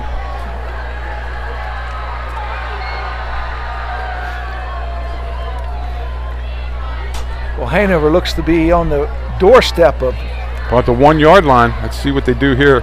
Quarterback sneak. No, I don't think he got in. And he didn't get in. And it's going to take some more time off the clock. Strasbaugh, a good effective runner, Tony, but not real big. Only weighs, I think, about 155 pounds. I got to believe, hey, you get 44 in a game, give him the ball and let him barrel in there. And we're under 5 minutes. 7 minutes of the quarter chewed up by the Hawks. Hench is in there. Number 3 and number 4 Chavez, I believe, are the backs. I look for Chavez to get this. And he's not. He's not going to get in. No. Chavez does not get in. Delone rises up, makes it 3rd down and goal. 3rd and goal. Might have lost a half a yard there. Yeah, they're almost back at the 2 now. Oh wow, they marked that. Man, I don't know. I don't think he. I thought he was back at the 1.5, 2 Yeah, yard line. that's a very generous mark there. Yeah. Now they have 44 in the game. Looks like it's in the end zone. Yeah. Aiden Ferguson, 44. I look for him to get this ball. He gets it. And he spins. just barrels his way in there. And he's in with 4:09 left here in the 3rd quarter. Ferguson in for the Hawk touchdown. And a very impressive drive by the Hanover Nighthawks on a ball-controlled drive with one pass to pick up a key 1st down. All the rest were run plays. Very effective. Let's see if they go for 2 here. Because they're 12 down. They could make it a 2-score game with a 2-point conversion. And that's a very good point, Tony. I would expect that they would. And I think that's what they're going to do. Yep. So they're going to try for 2 points being down here 25-13. They're going to try to make it 25-15. Ferguson goes out of the game. Hanover running players in and out. They have it over here. They moved it to the left hash, 3 yard line. Well, you like a quarterback rolling, in this case, perhaps to his right, where he's a little more comfortable. And there Quarterback he goes. going to roll. Has a man in the middle. Throws. He got it. Nice throw. They got that off with 1 second left on the clock before they. Yeah, really impressed with his ability to roll out, keep his vision downfield, find his receiver, and he's put the ball in the money several times tonight, Tony. 25-15. They chewed up 7 minutes and 51 seconds of the 3rd quarter making that drive. And let's hope that miscue before half don't come back to haunt the Squires here. Yeah, and how big is that tackle on the 1 yard line now? Yeah. So Hawks are within 10 here after chewing up most of the 3rd quarter. They'll kick it off to the Squires, who have to get something going here. That gives a lot of life to this Hanover Nighthawk team, Tony. Yeah, they were down 25 to 7. And come out, score, go for 2, 25-15, 4:09 in the 3rd quarter. And they dominated that possession by running the ball right at Delone. Number 3 for the Squires and number Donnelly back deep along with Rasmer. Up man is Colin Redding. You know, Tony, and they found something there. They did spread the ball around, but 44 came to life. Aiden Ferguson running the ball, number 44. Take it down. Donnelly has it. Donnelly finds a little bit of room. Oh, that's Rasmer. I'm sorry, up to the 35 yard line. Brought down by 35, Keon Jackson. So well, Hanover had a drive there, help with Delone's personal foul, but also got to give it to Strasbaugh, the quarterback. He hooked up there in that 4th and 3. Yes, that was a key play, no question about it. Then he made a nice play for the 2-point conversion, so Delone takes over on the 35 yard line, 1st and 10.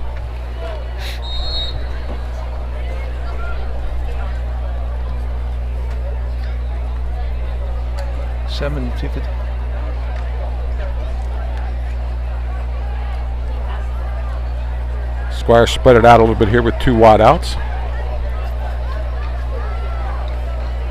Donnelly in motion. Option pitch to Donnelly. Hanover well positioned. Hanover well ready for that. 2-yard loss. Yep. Pitch to the left side. Ball's a 3 on the play. Brings up 2nd and 13.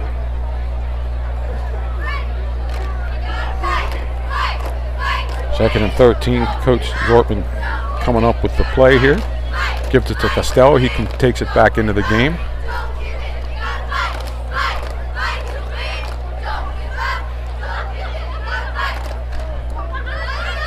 Squire's taking a little bit of time in the huddle now. Yeah, 3-yard loss. Get behind the sticks. 2nd and 13.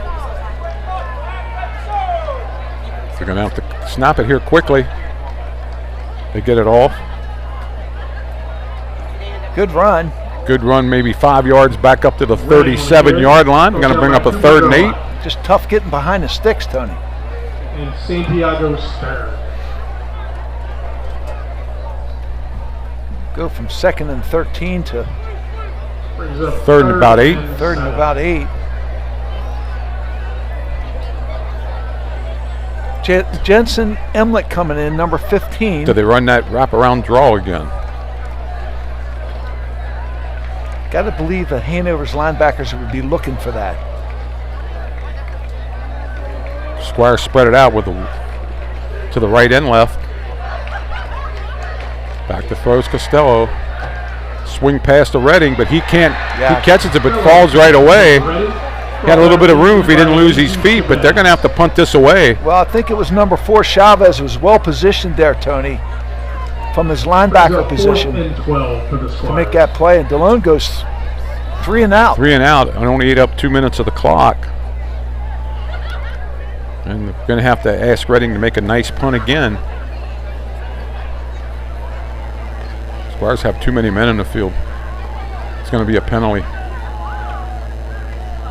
Well, he got off before, I guess. High snap. Redding pulls it down and makes a nice play booting it out of there. That is an athletic play. That's Run out of bounds. At very athletic play by Colin Redding. Catch that almost with one hand, bring it down. And they roughed him. Maintain his composure and get him off a very effective punt. Let's see what the call is. I think it's only running into the kicker. Yeah. It's declined. You're right, Tony. I can't read that. Well, first down Hanover as they Delone declines it. Yeah. They can add that onto the. DCBN, Tony, will stay live after the game for the alma mater and the gathering in the end zone. Oh, okay. Okay, so stay tuned for that after this broadcast. But right now we got a ball game. 25. Yeah, we got a ball game with 1:31 left here in the third quarter. This offense has come to life for Hanover. I look for Hanover to do the same thing this time. Give the right junior. He finds 5 yards again, and they're getting 5 yards a clip here. Well, this is what Coach Zortman was concerned about. He thought Hanover's line was much more physical than in years past and rather spread it out. Although we saw some of that earlier, they can run the ball right at you, and that's what they're doing right now. They brought that in the second quarter here. Up the middle again, and it's going to be a first down. Looks like you got the first. Almost a first if you don't have it. Side for the Hawks. Ryan Smullian and Aquino Alki. Wow, where they're marking it's not a. Yeah, they're moving the chains. Yeah, but they shouldn't be. That wasn't a first down when they marked that ball. Didn't look like it, did it? Anyway, wow. We got 1st and 10. 1st and 10. Probably better than this 1st and 10. Nice play by the Squires that time on pickup of only 2. Yep. Is on the carry. Nearing the end of the third quarter already. There's only 30 seconds left. Alex Lauersberger getting up off the bottom of that pile. 2nd and 9, and the Delone defense desperately needs a stop here. Yep. Alex from his linebacker position inside. Well defended, and this is what you want. You want to, 2nd and 9 is much better than 2nd and 5. I think they're going to let the clock run out here for the quarter. Yeah, probably. Well, he's going to try to hustle the line, but I don't know if he's going to make it. 4 seconds to go. Yeah, he's going to snap it. Snap the ball, back to throw. Has a man deep. Taking a He's shot. out there. It's caught. Code catches it, and he's knocked out at the 10-yard line. Colton Q, Tony, on a beautiful catch. There's an example of throwing it up. I want my athlete to make a play, and he made a play. Down to the 12-yard line. Coverage that time by, who was in that coverage? Number 15? Jason Emlett. So the Hawks take over at the 12-yard line. That's going to be the end of the third quarter, and we got a ball game here. Hanover connecting on a nice pass. Central York 61, Northeastern 7, 42-6 Bermudian, 28-0 Biglerville beating York Catholic. New Oxford 32-0 now up there at Cannerdale. Spring Grove all over Redline 27-0. Suburban still leading Susky 20-14. And Southwest still leading West York 10-7. Well, impressed with the play call, Tony. Hanover comes out and pounds us, then takes a shot. And Bowden Strasball put that ball up where his player could make a play on it, and he made the play. Yeah, we got a game now. The Hawks had the ball all but for minute 50 of that third quarter and now have the ball on the 12-yard line. Delone on a winning streak here in this game of 9 in a row. Hawks have the ball at the 12-yard line. Squire defense is going to have to stiffen up here. Their backs are to the wall. There's no question about it. Hanover's got the momentum, and they got 44 in the backfield again. And he's got the ball. They give it to him up the middle. And he's churning and chugging and chugging. He's inside down to the 5. That's Aiden Ferguson, and he's a load. Freshman kid, second down. Picked up 8. Hanover has really found something. Hanover back to the line quickly. Yeah, they're going to run the same. I can't see him doing anything different. There it is again. Ferguson gets it again, tries to get outside. And he's got ball. He's going in the end zone. Into the end zone. Touchdown. And Hanover's got the momentum, and this game has turned.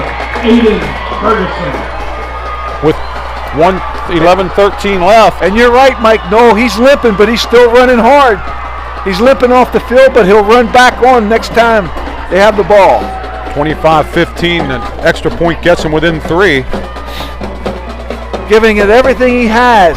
Aiden Ferguson limping off the field. Delone's going to have to come up with some offense here because their defense cannot stop Hanover right now. Another 2-point conversion attempt here, Tony. Oh, no, well, they're gunning for it, but I don't know why. I kicked that extra point to get him within 3, but they're going to go for 2 here. Hawks are going to come out and chase points here and try to go for 2. Probably run sort of the same play, I would guess. Running out. He's going to try to run for it. He has a little bit of room. He's heading toward the corner, and he got it.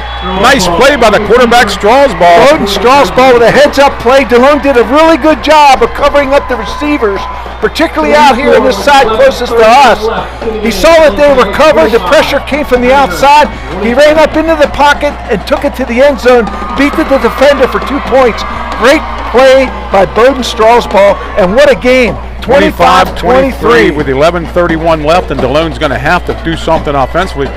Not for those 2 safeties, like you said earlier, this would be a different game. Yeah.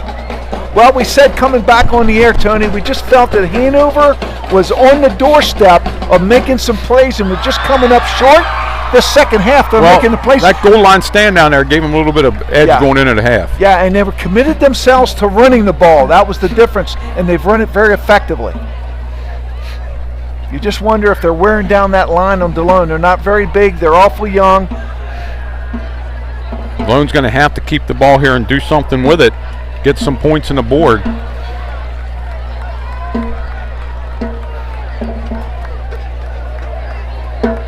Hanover making both 2-point conversions. How impressed are you with Bowden Strasball, Tony? Really. Just a junior. He used his poise and confidence there. He saw the flag over there and he went to it. I'm impressed with that too. I'm impressed with his vision. Good decision not to force it. Ran it into the end zone.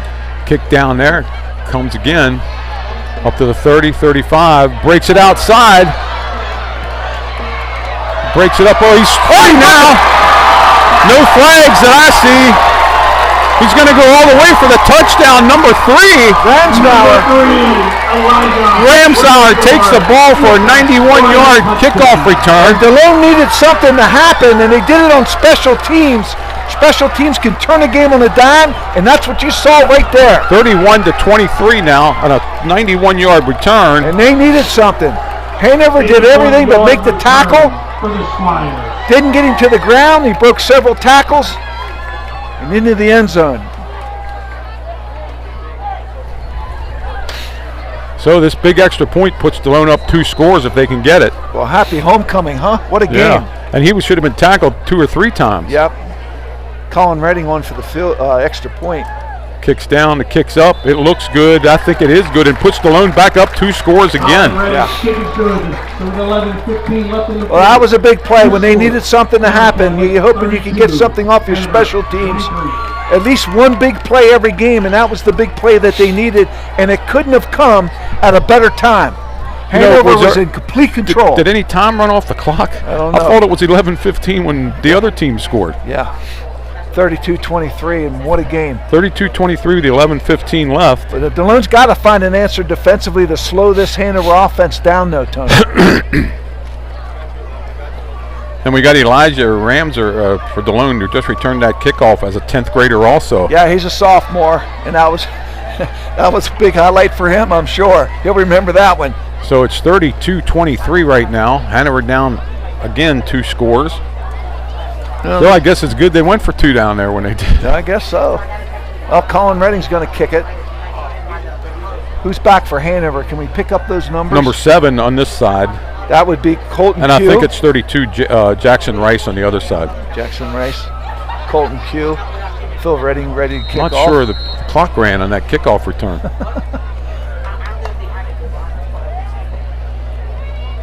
Big Redding kick. Drills Big kick.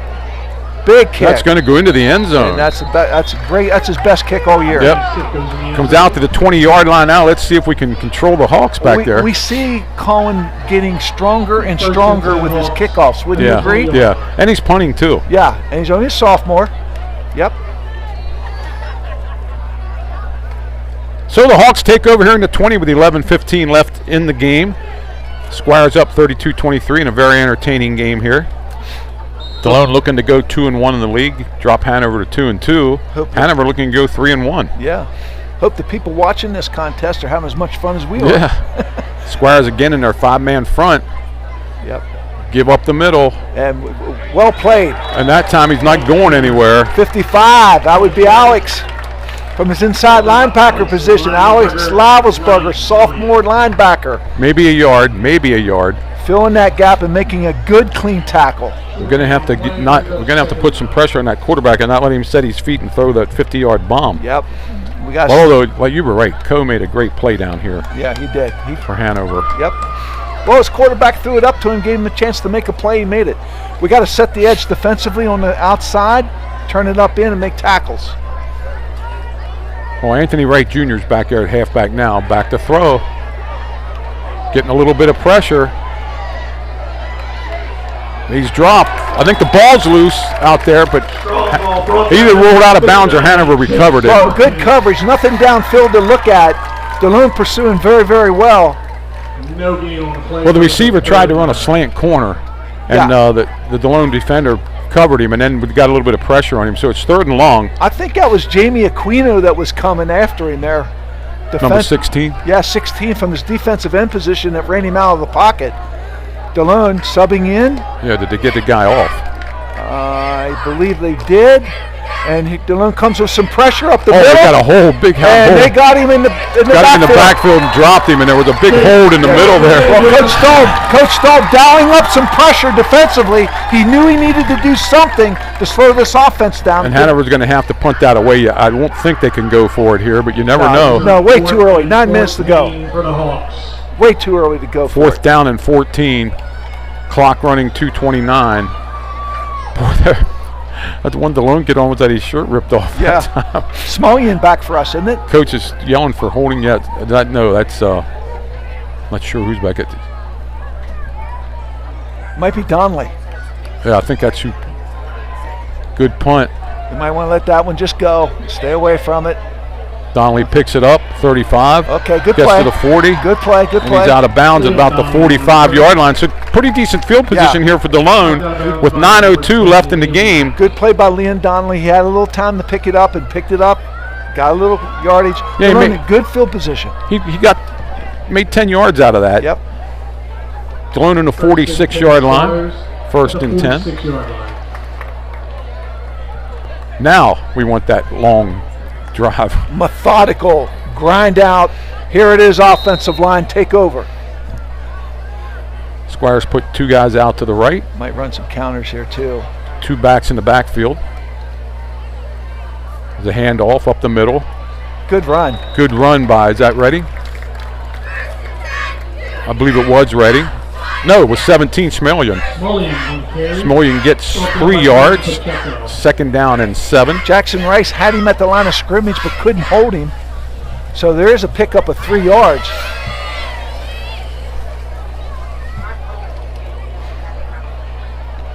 We want to be taking our time here a little bit. No need to hurry.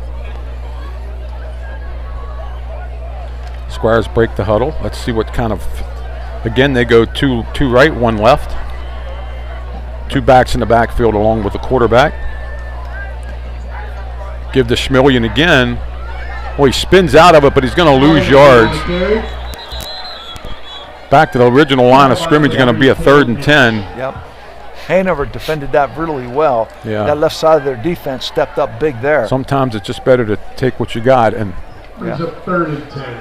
3rd and 10. See if coach keeps it on the ground or he tries the air here.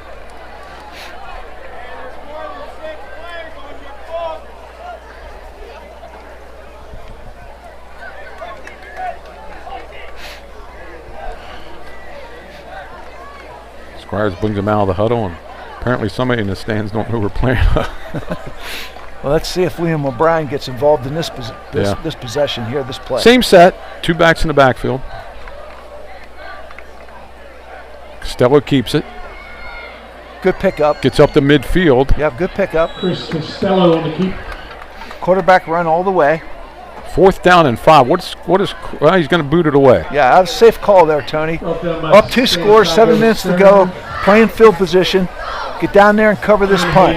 Yeah, you're up 2 scores. That's the big thing. They got to score twice. Important. Cover this punt. Get the snap back here. Yeah, made a great catch last time. Let's hopefully it doesn't have to be that acrobatic this time.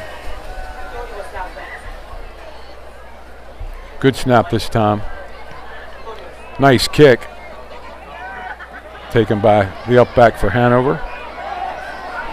He's going to try to make the corner, but he's going to be knocked out around the 30-yard line. That was Coe. Yeah. So with 6:46 left, the Squires up 9. They're going to mark it at the 28-yard line. Tony, 56, Ray Haynes did a real good job of running him down. I was impressed with that. Got a piece of him, knocked him out of bounds. West York 30, Southwest 10. Trinity 22-3 over Boiling Springs. New Oxford now on a mercy roll up there at Cannondale 39-0. Everything else looks like it remained the same. And Hanover will take over here with 6:46 left. Ball resting in their own 28-yard line. They're down 9. Let's see if they still commit to that running game. And they are keeping everything in tight here.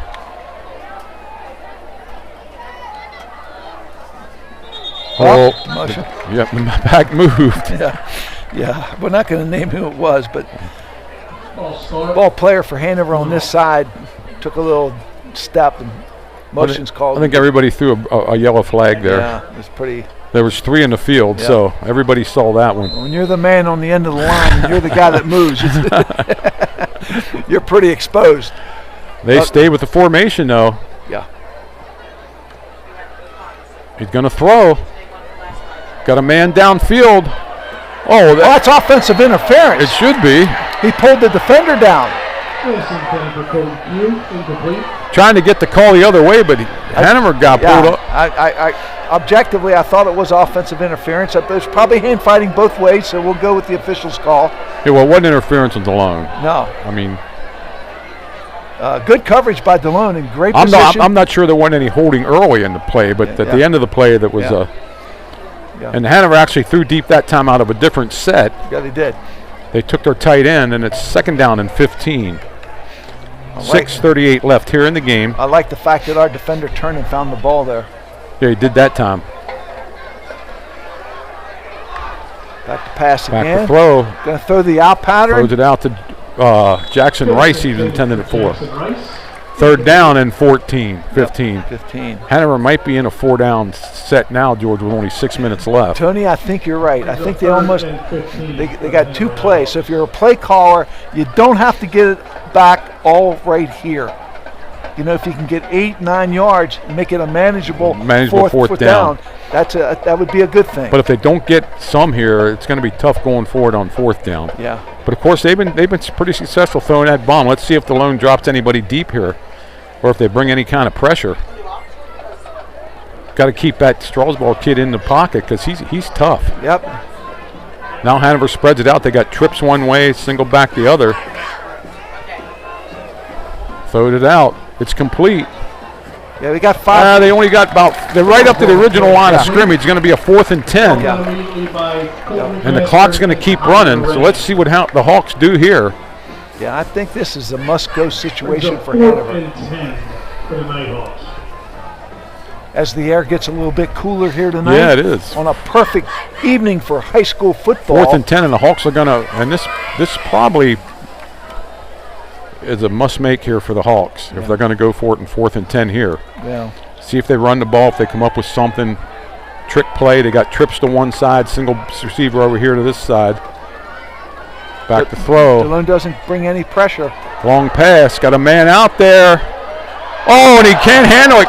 It hit him on the helmet. Hit him on the helmet. But I'm not sure the Delone guy's hand didn't get in front of his face. Maybe did. What a well-thrown ball, though. Yeah, and that's going to turn the ball over to the Squires. Well, that had everybody on their feet for a while, didn't it? Yeah, but he catches that, he's gone. He is gone. So let's see if Delone what they do with 1st down here at the 28-yard line of the Hawks. 1st and 10, Squires. I don't know if the ball was deflected onto his helmet or it landed on his helmet. I don't know if we got a hand on it or not, but I'm sure the hand obstructed the vision. Yep.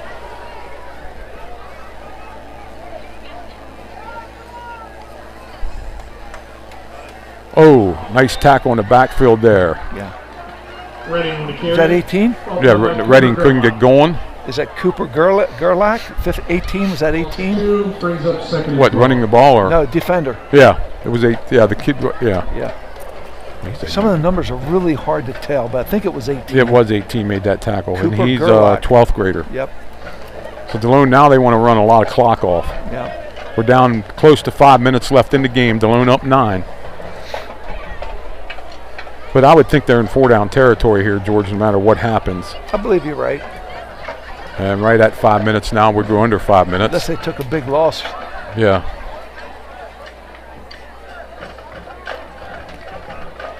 Donnelly in motion. Oh, they're running the counter back this way. And what did they do, take too much time or what? Yeah. Oh, you look at procedure. 2 men moving at the same time. Yeah. It's going to bring up a 2nd down and 15. Clock's going to run.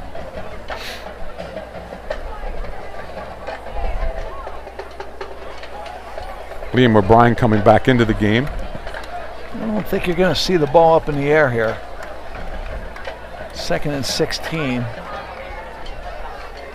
Well, 1st down almost closes out things here. Yeah. Got to use your timeouts. Yeah. Could be a quarterback keeper. They called timeout because I think they're taking too much time. Delone timeout. Delay a game. Well, we got a delay, George. They didn't get the timeout. Delay a game. They didn't get the timeout. Nope, delay a game. You have that announcement again?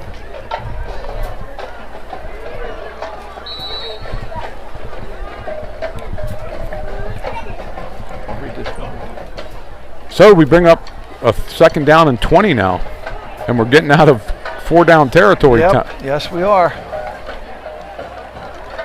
I thought we might get that time out there, but we didn't, huh? Nope. Okay, everybody set. Trips over to the right. Quick pass to Redding. Broke one tackle. Breaks some tackles. He's getting a lot of it back.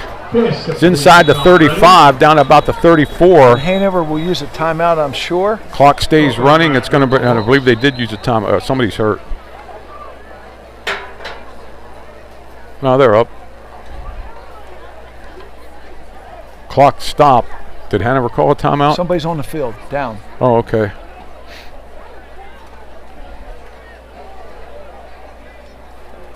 Going to bring up a 3rd down and 14 when time gets going here.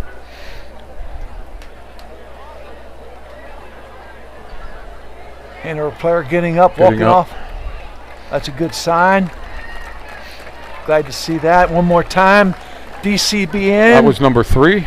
DCBN will stay live after the game for the alma mater and the gatherings in the end zone. So stay with us after the game. Ball laying right at the 34-yard line. Clock should start again. Yeah, it should. He'll start it now. They brought him back on the field.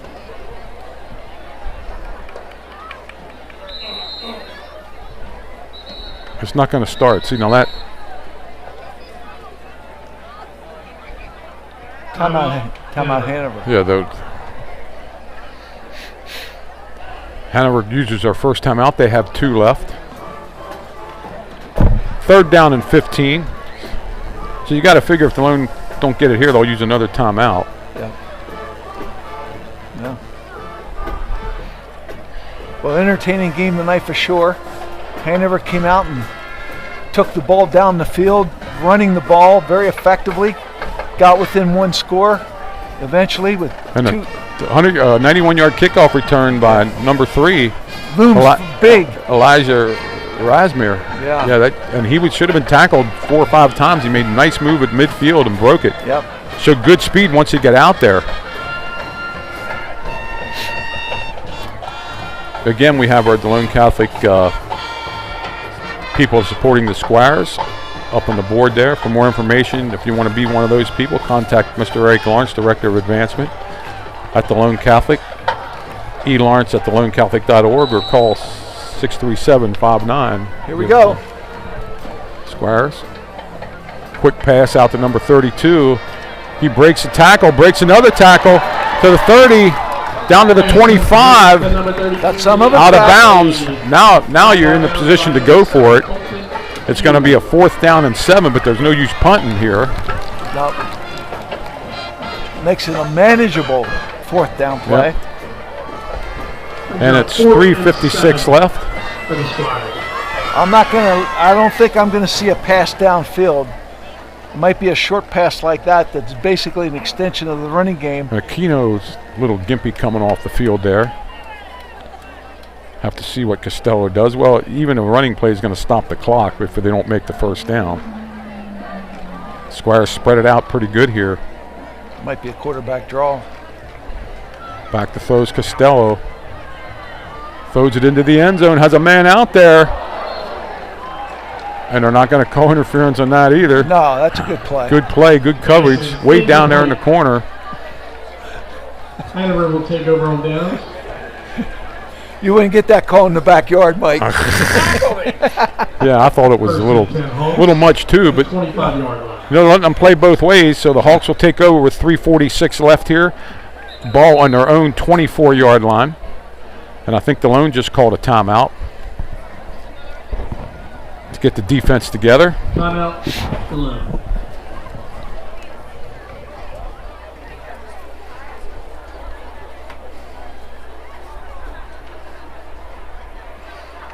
$32-0 New Oxford leading. Thank you for the person that just texted me that. You know who you are.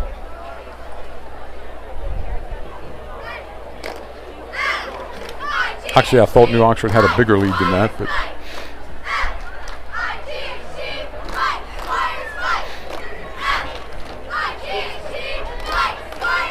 good timeout by Coach Staub there. Coach Zortman and Coach Staub from Delone there. Yeah, want to make sure they're set defensively. Don't want to give up a big play. Big touchdown. Yeah. Make them drive.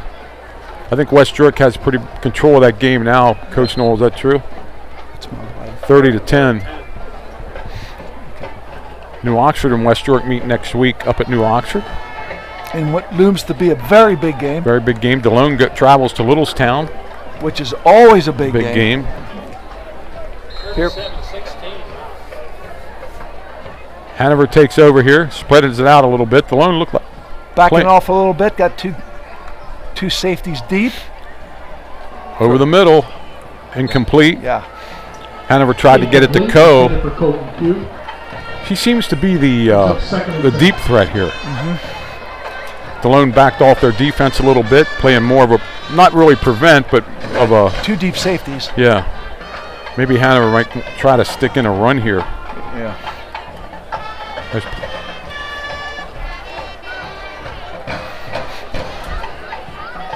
This is the 92nd meeting of the Squires and the Hawks.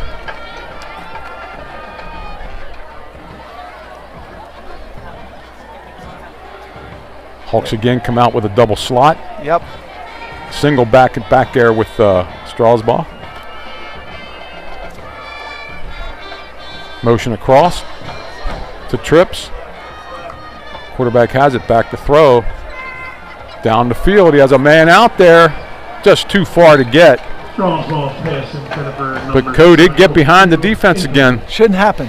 That shouldn't happen, Tony. He shouldn't be getting behind our defense at this stage of the game.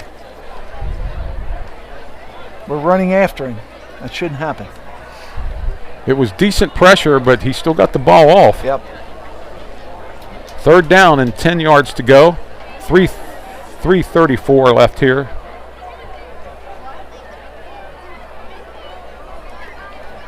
Hawks up to the line. Let's see, they're running Trips here now. Trips over to the left side. Single receiver, Coe back here to the right. Coaches for the defensive coaches yelling. Rolling out.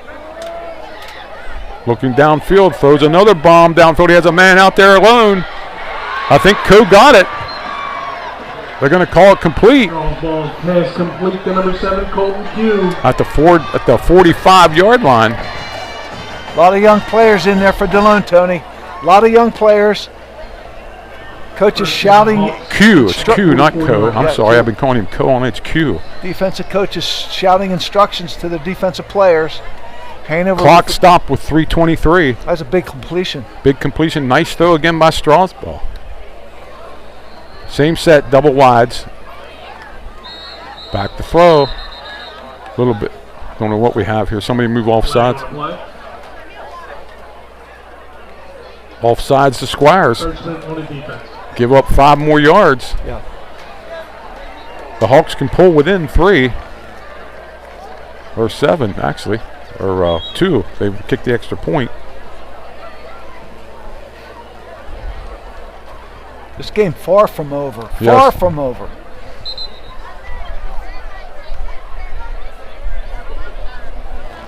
And what do we have going on here?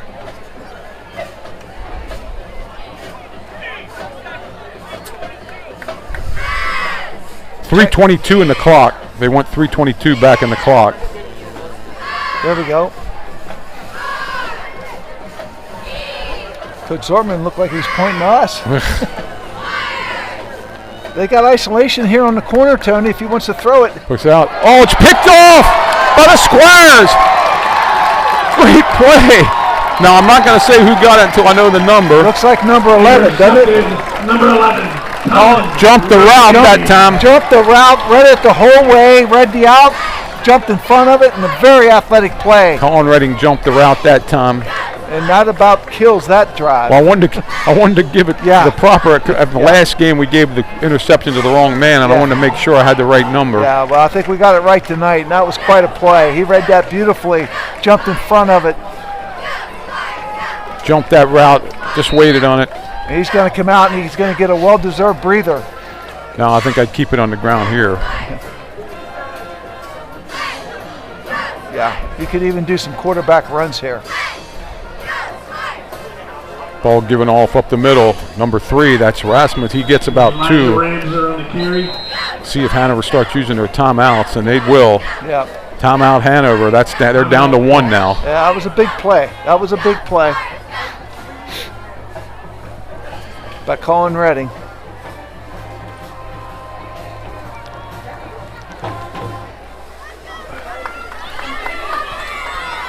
If you lost your Samsung phone, please report to the press box, the left side of the field. Again, we have a Samsung phone. So there's 3:04 left. The Hawks only have one timeout left. They can only stop the clock one more time. They're down 9 points. If they have any chance at all, Tony, they've got to hold Delone here and not let Delone pick up a first down. Score quickly, and then you have the onside kick. Well, Delone's in 4-down territory now. I mean, they're not going to. Yeah.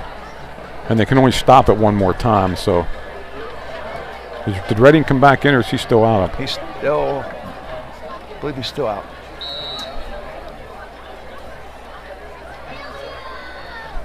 Give wide, stay in bounds. Down goes the runner, and he does stay in bounds, and I think he might be. That was Schmullen. Ryan Smullian on the carry. Smullian. Brought down by number 18, Cooper Gerlach. And that's Hanover's last timeout with 2:55 left here in the game. There's Colin Redding going back in the game now, number 11.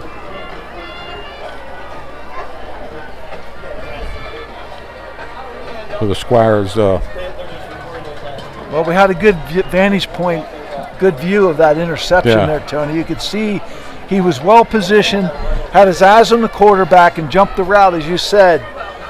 Almost scored on it.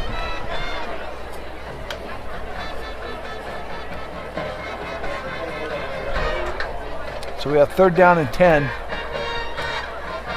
3rd and 10, ball laying right at the 25-yard line. They run the ball here. They could take it off down to almost 2 minutes before they turn it back over, because they'll probably go for it on 4th down. Redding back in the game. Smillian at one wing. Donnelly at the other.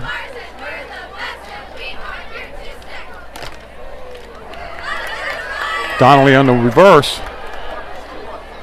Trying to stay in bounds. Spins. Nice move by Donnelly, not going out of bounds.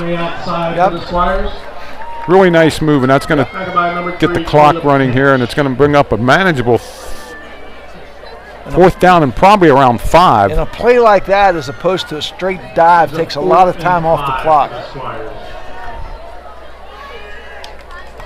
I wouldn't be surprised if Delone ran it down and called timeout. Called timeout, yeah. It's probably what's going to happen. I think Corey's looking at that right now. Yep. Yep.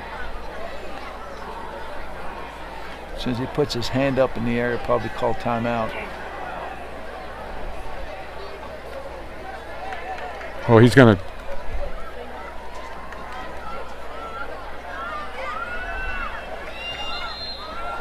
Yeah. Can you tell an official you want the timeout? Yeah, right before the last second, yeah. That's what he did. That's a good play right 1:57 left now. Hanover does not have any timeouts left. Delone's coming up with a 4th and 5. A first down will ice the game. Yep. They don't get it. Hanover will get the ball back, but like you said, then they would have to score and do an onside kick. Yep.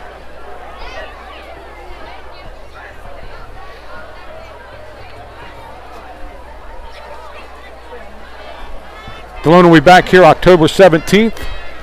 Actually, I think Mike Knoll will be on the air with me that night. Yes, he will. Yes, he will. So as Delone plays York Tech. Next week they play Littlestown. Following week after York Tech, they go to York Catholic for the final game of the year. And then in 2 weeks after that, they play for the District 3 Single A Championship. Against York Catholic. Against York Catholic. Hopefully, it's probably at Hanover or someplace there. Delone has tight set, backfield in there. Costello has it, rolls out. Throws out of the backfield. Oh, just too high for Redding. But it really doesn't matter. The clock was going to stop anyway. Yeah, it was. So Hanover takes over with 1:49. We've got a flag in the backfield. Illegal shift, Delone. That's going to be declined. Yep. So with 1:49, Hanover's got to score. Don't forget your purple ticket, number 302. Execute an onside kick and score again. Yep. You get the game ball, meet down in midfield at the end of the game. And scoring again means a field goal. And I don't want to see anybody get deep here. Yep. So Hanover still alive with 1:49 to go, and they've been fighting hard all night.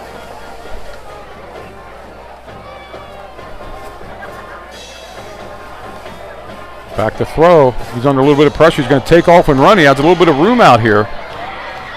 Still on his feet. And he's going to run out of bounds up here around the 40-yard line. That took 10 seconds. 1:39 left. There's a lot left of this game yet. Well, good decision by Straswell. Like you said, he's a very intelligent kid. He came up here. He knew he had to get out of bounds. He had no timeouts left. Yep. So 1:39. Here come the Hawks.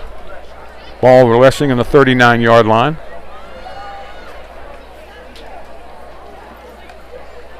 Back to throw. He's under a little bit of pressure.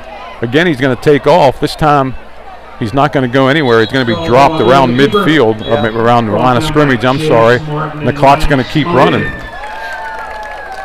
Hawks right back up to the line of scrimmage. 1:20 left. And he spikes it, loses it down. It's going to bring up 3rd and 10 now. Yeah.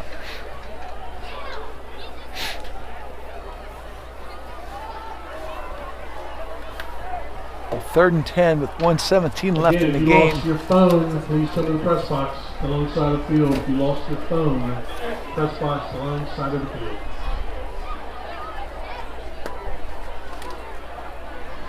One of the more certainly entertaining games we've done in some time. Yeah.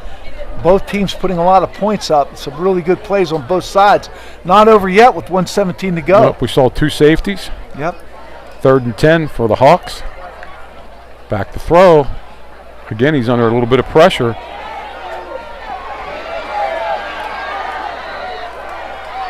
Nice move by Straswell. He gets out of trouble and throws it over the middle. But he's down. And we're under a minute now with the clock running in 4th down and 8. He's keeping the play alive, isn't he? A lot of time though. Down to 50 seconds. Hawks need a 1st down to keep the kids going. 4th down. 4th and 9. Play the yard markers.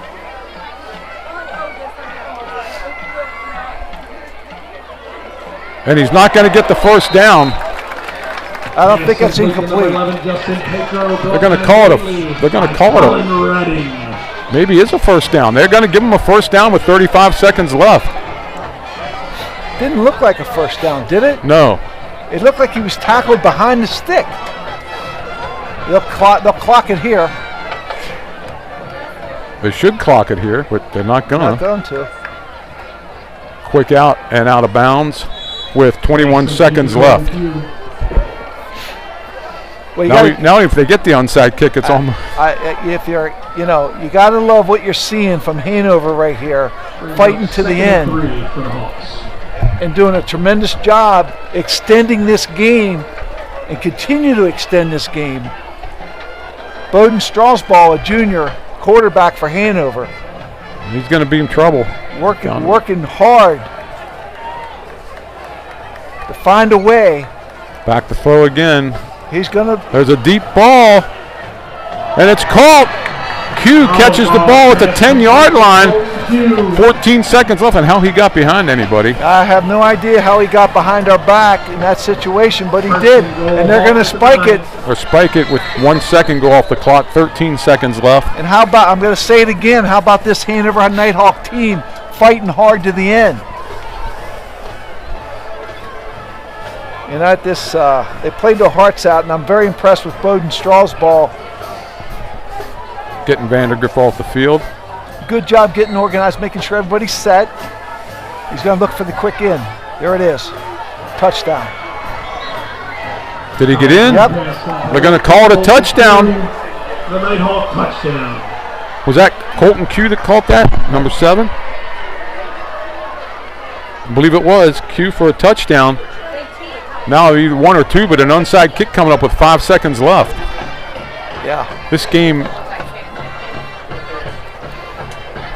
Well, no time's going to run off here. Well, they're going to go for 2 for some unknown reason. 2 and 1 don't help them. Unless you had a 2.5 spread. I don't know.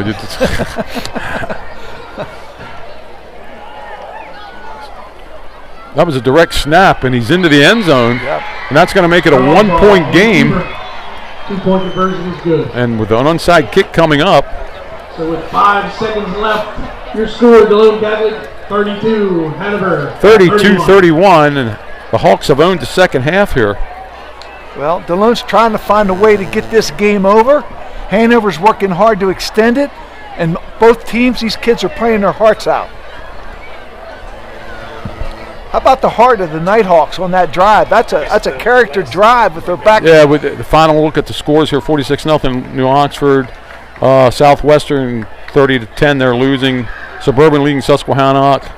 Spring Grove all over red line, and that's everything else remains the same here. Bermudian final 42-6 up at Bermudian. Tony, every now and then you see some drives like that, and I say that they're character drives. Playing hard, back against the wall, not giving up, trying to make things happen. Yeah, and you know the clock does not start until you touch the ball. Yep. So if Hanover recovers this, they could have one shot. Well, they could have 1 or 2 seconds on the clock. You're right. Everybody knows what's coming. 5 seconds on the clock, 32-31. You're not allowed that. How many guys are you allowed to have on one side of the ball? Okay, they got it back. Okay. I'm trying to find a dead spot. Just get down. Yeah, he was trying to. That was a good play, trying to kick it to the middle. They have a better shot making it. Trying to find a dead spot, and that's going to seal it for Delone, but it didn't come easy. Well, they got to get the snap out yet, but they don't want to fumble the snap because. Yeah. I hate saying that, but anything could happen in this game. Yeah, it didn't come easy. 32-31. Delone's going to move. If they can get the snap here, they're going to move to 3-3. Hanover will fall to 2-5, 2-2 in the league. This should just be a kneel down right here. Yep, they get the snap. Yep. They do kneel down, and that's going to be the game. That's the final here. The Squires 32, the Hawks 31. And that's your game with the score. And it was 32. Very, very interesting game. Hanover owned the second half like Coach Zortman was afraid of. They wore the Squires down and started to run the ball. And the students are rushing the field. And the quarterback made a great play for Hanover. He's a heck of an athlete. Yeah, kudos to this Hanover Nighthawk team. Backs to the wall, looked like they were out of it for a while, came out, played their hearts out in the second half, being down. And Bowden Strasbaugh, very impressed with him. Great quarterback, being only a junior. We're going to see him again next year. 2 safeties. Yeah, great game. Big plays on both sides. Congratulations to both teams. Big win for Delone. Yep. Next week, Delone plays at Littlestown. We'll be back here in 2 weeks where Delone plays York Tech. DC Band's going to remain on the air, the alma mater, and also for down below there. Oh, okay. Please stay tuned for the alma. Thank you, Luke. And me and George are going to sign off here. And it looks like the students are celebrating with the football players in the end zone. It's a great scene for Delone. Hanover needs to keep their heads up. They played a wonderful game here tonight. Great game to do, Tony. Really enjoyed it. Great game. Mike Noel will be on with me next time for the York Tech game. And we'll be back, and Luke's going to keep us on the air here.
Well, 2 times 0 is still 0, right?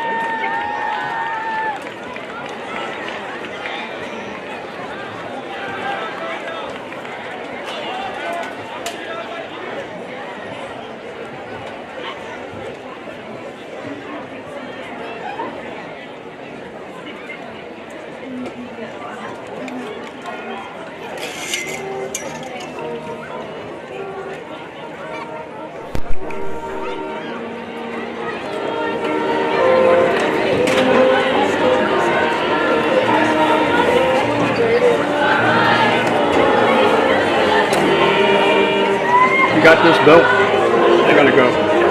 Yeah.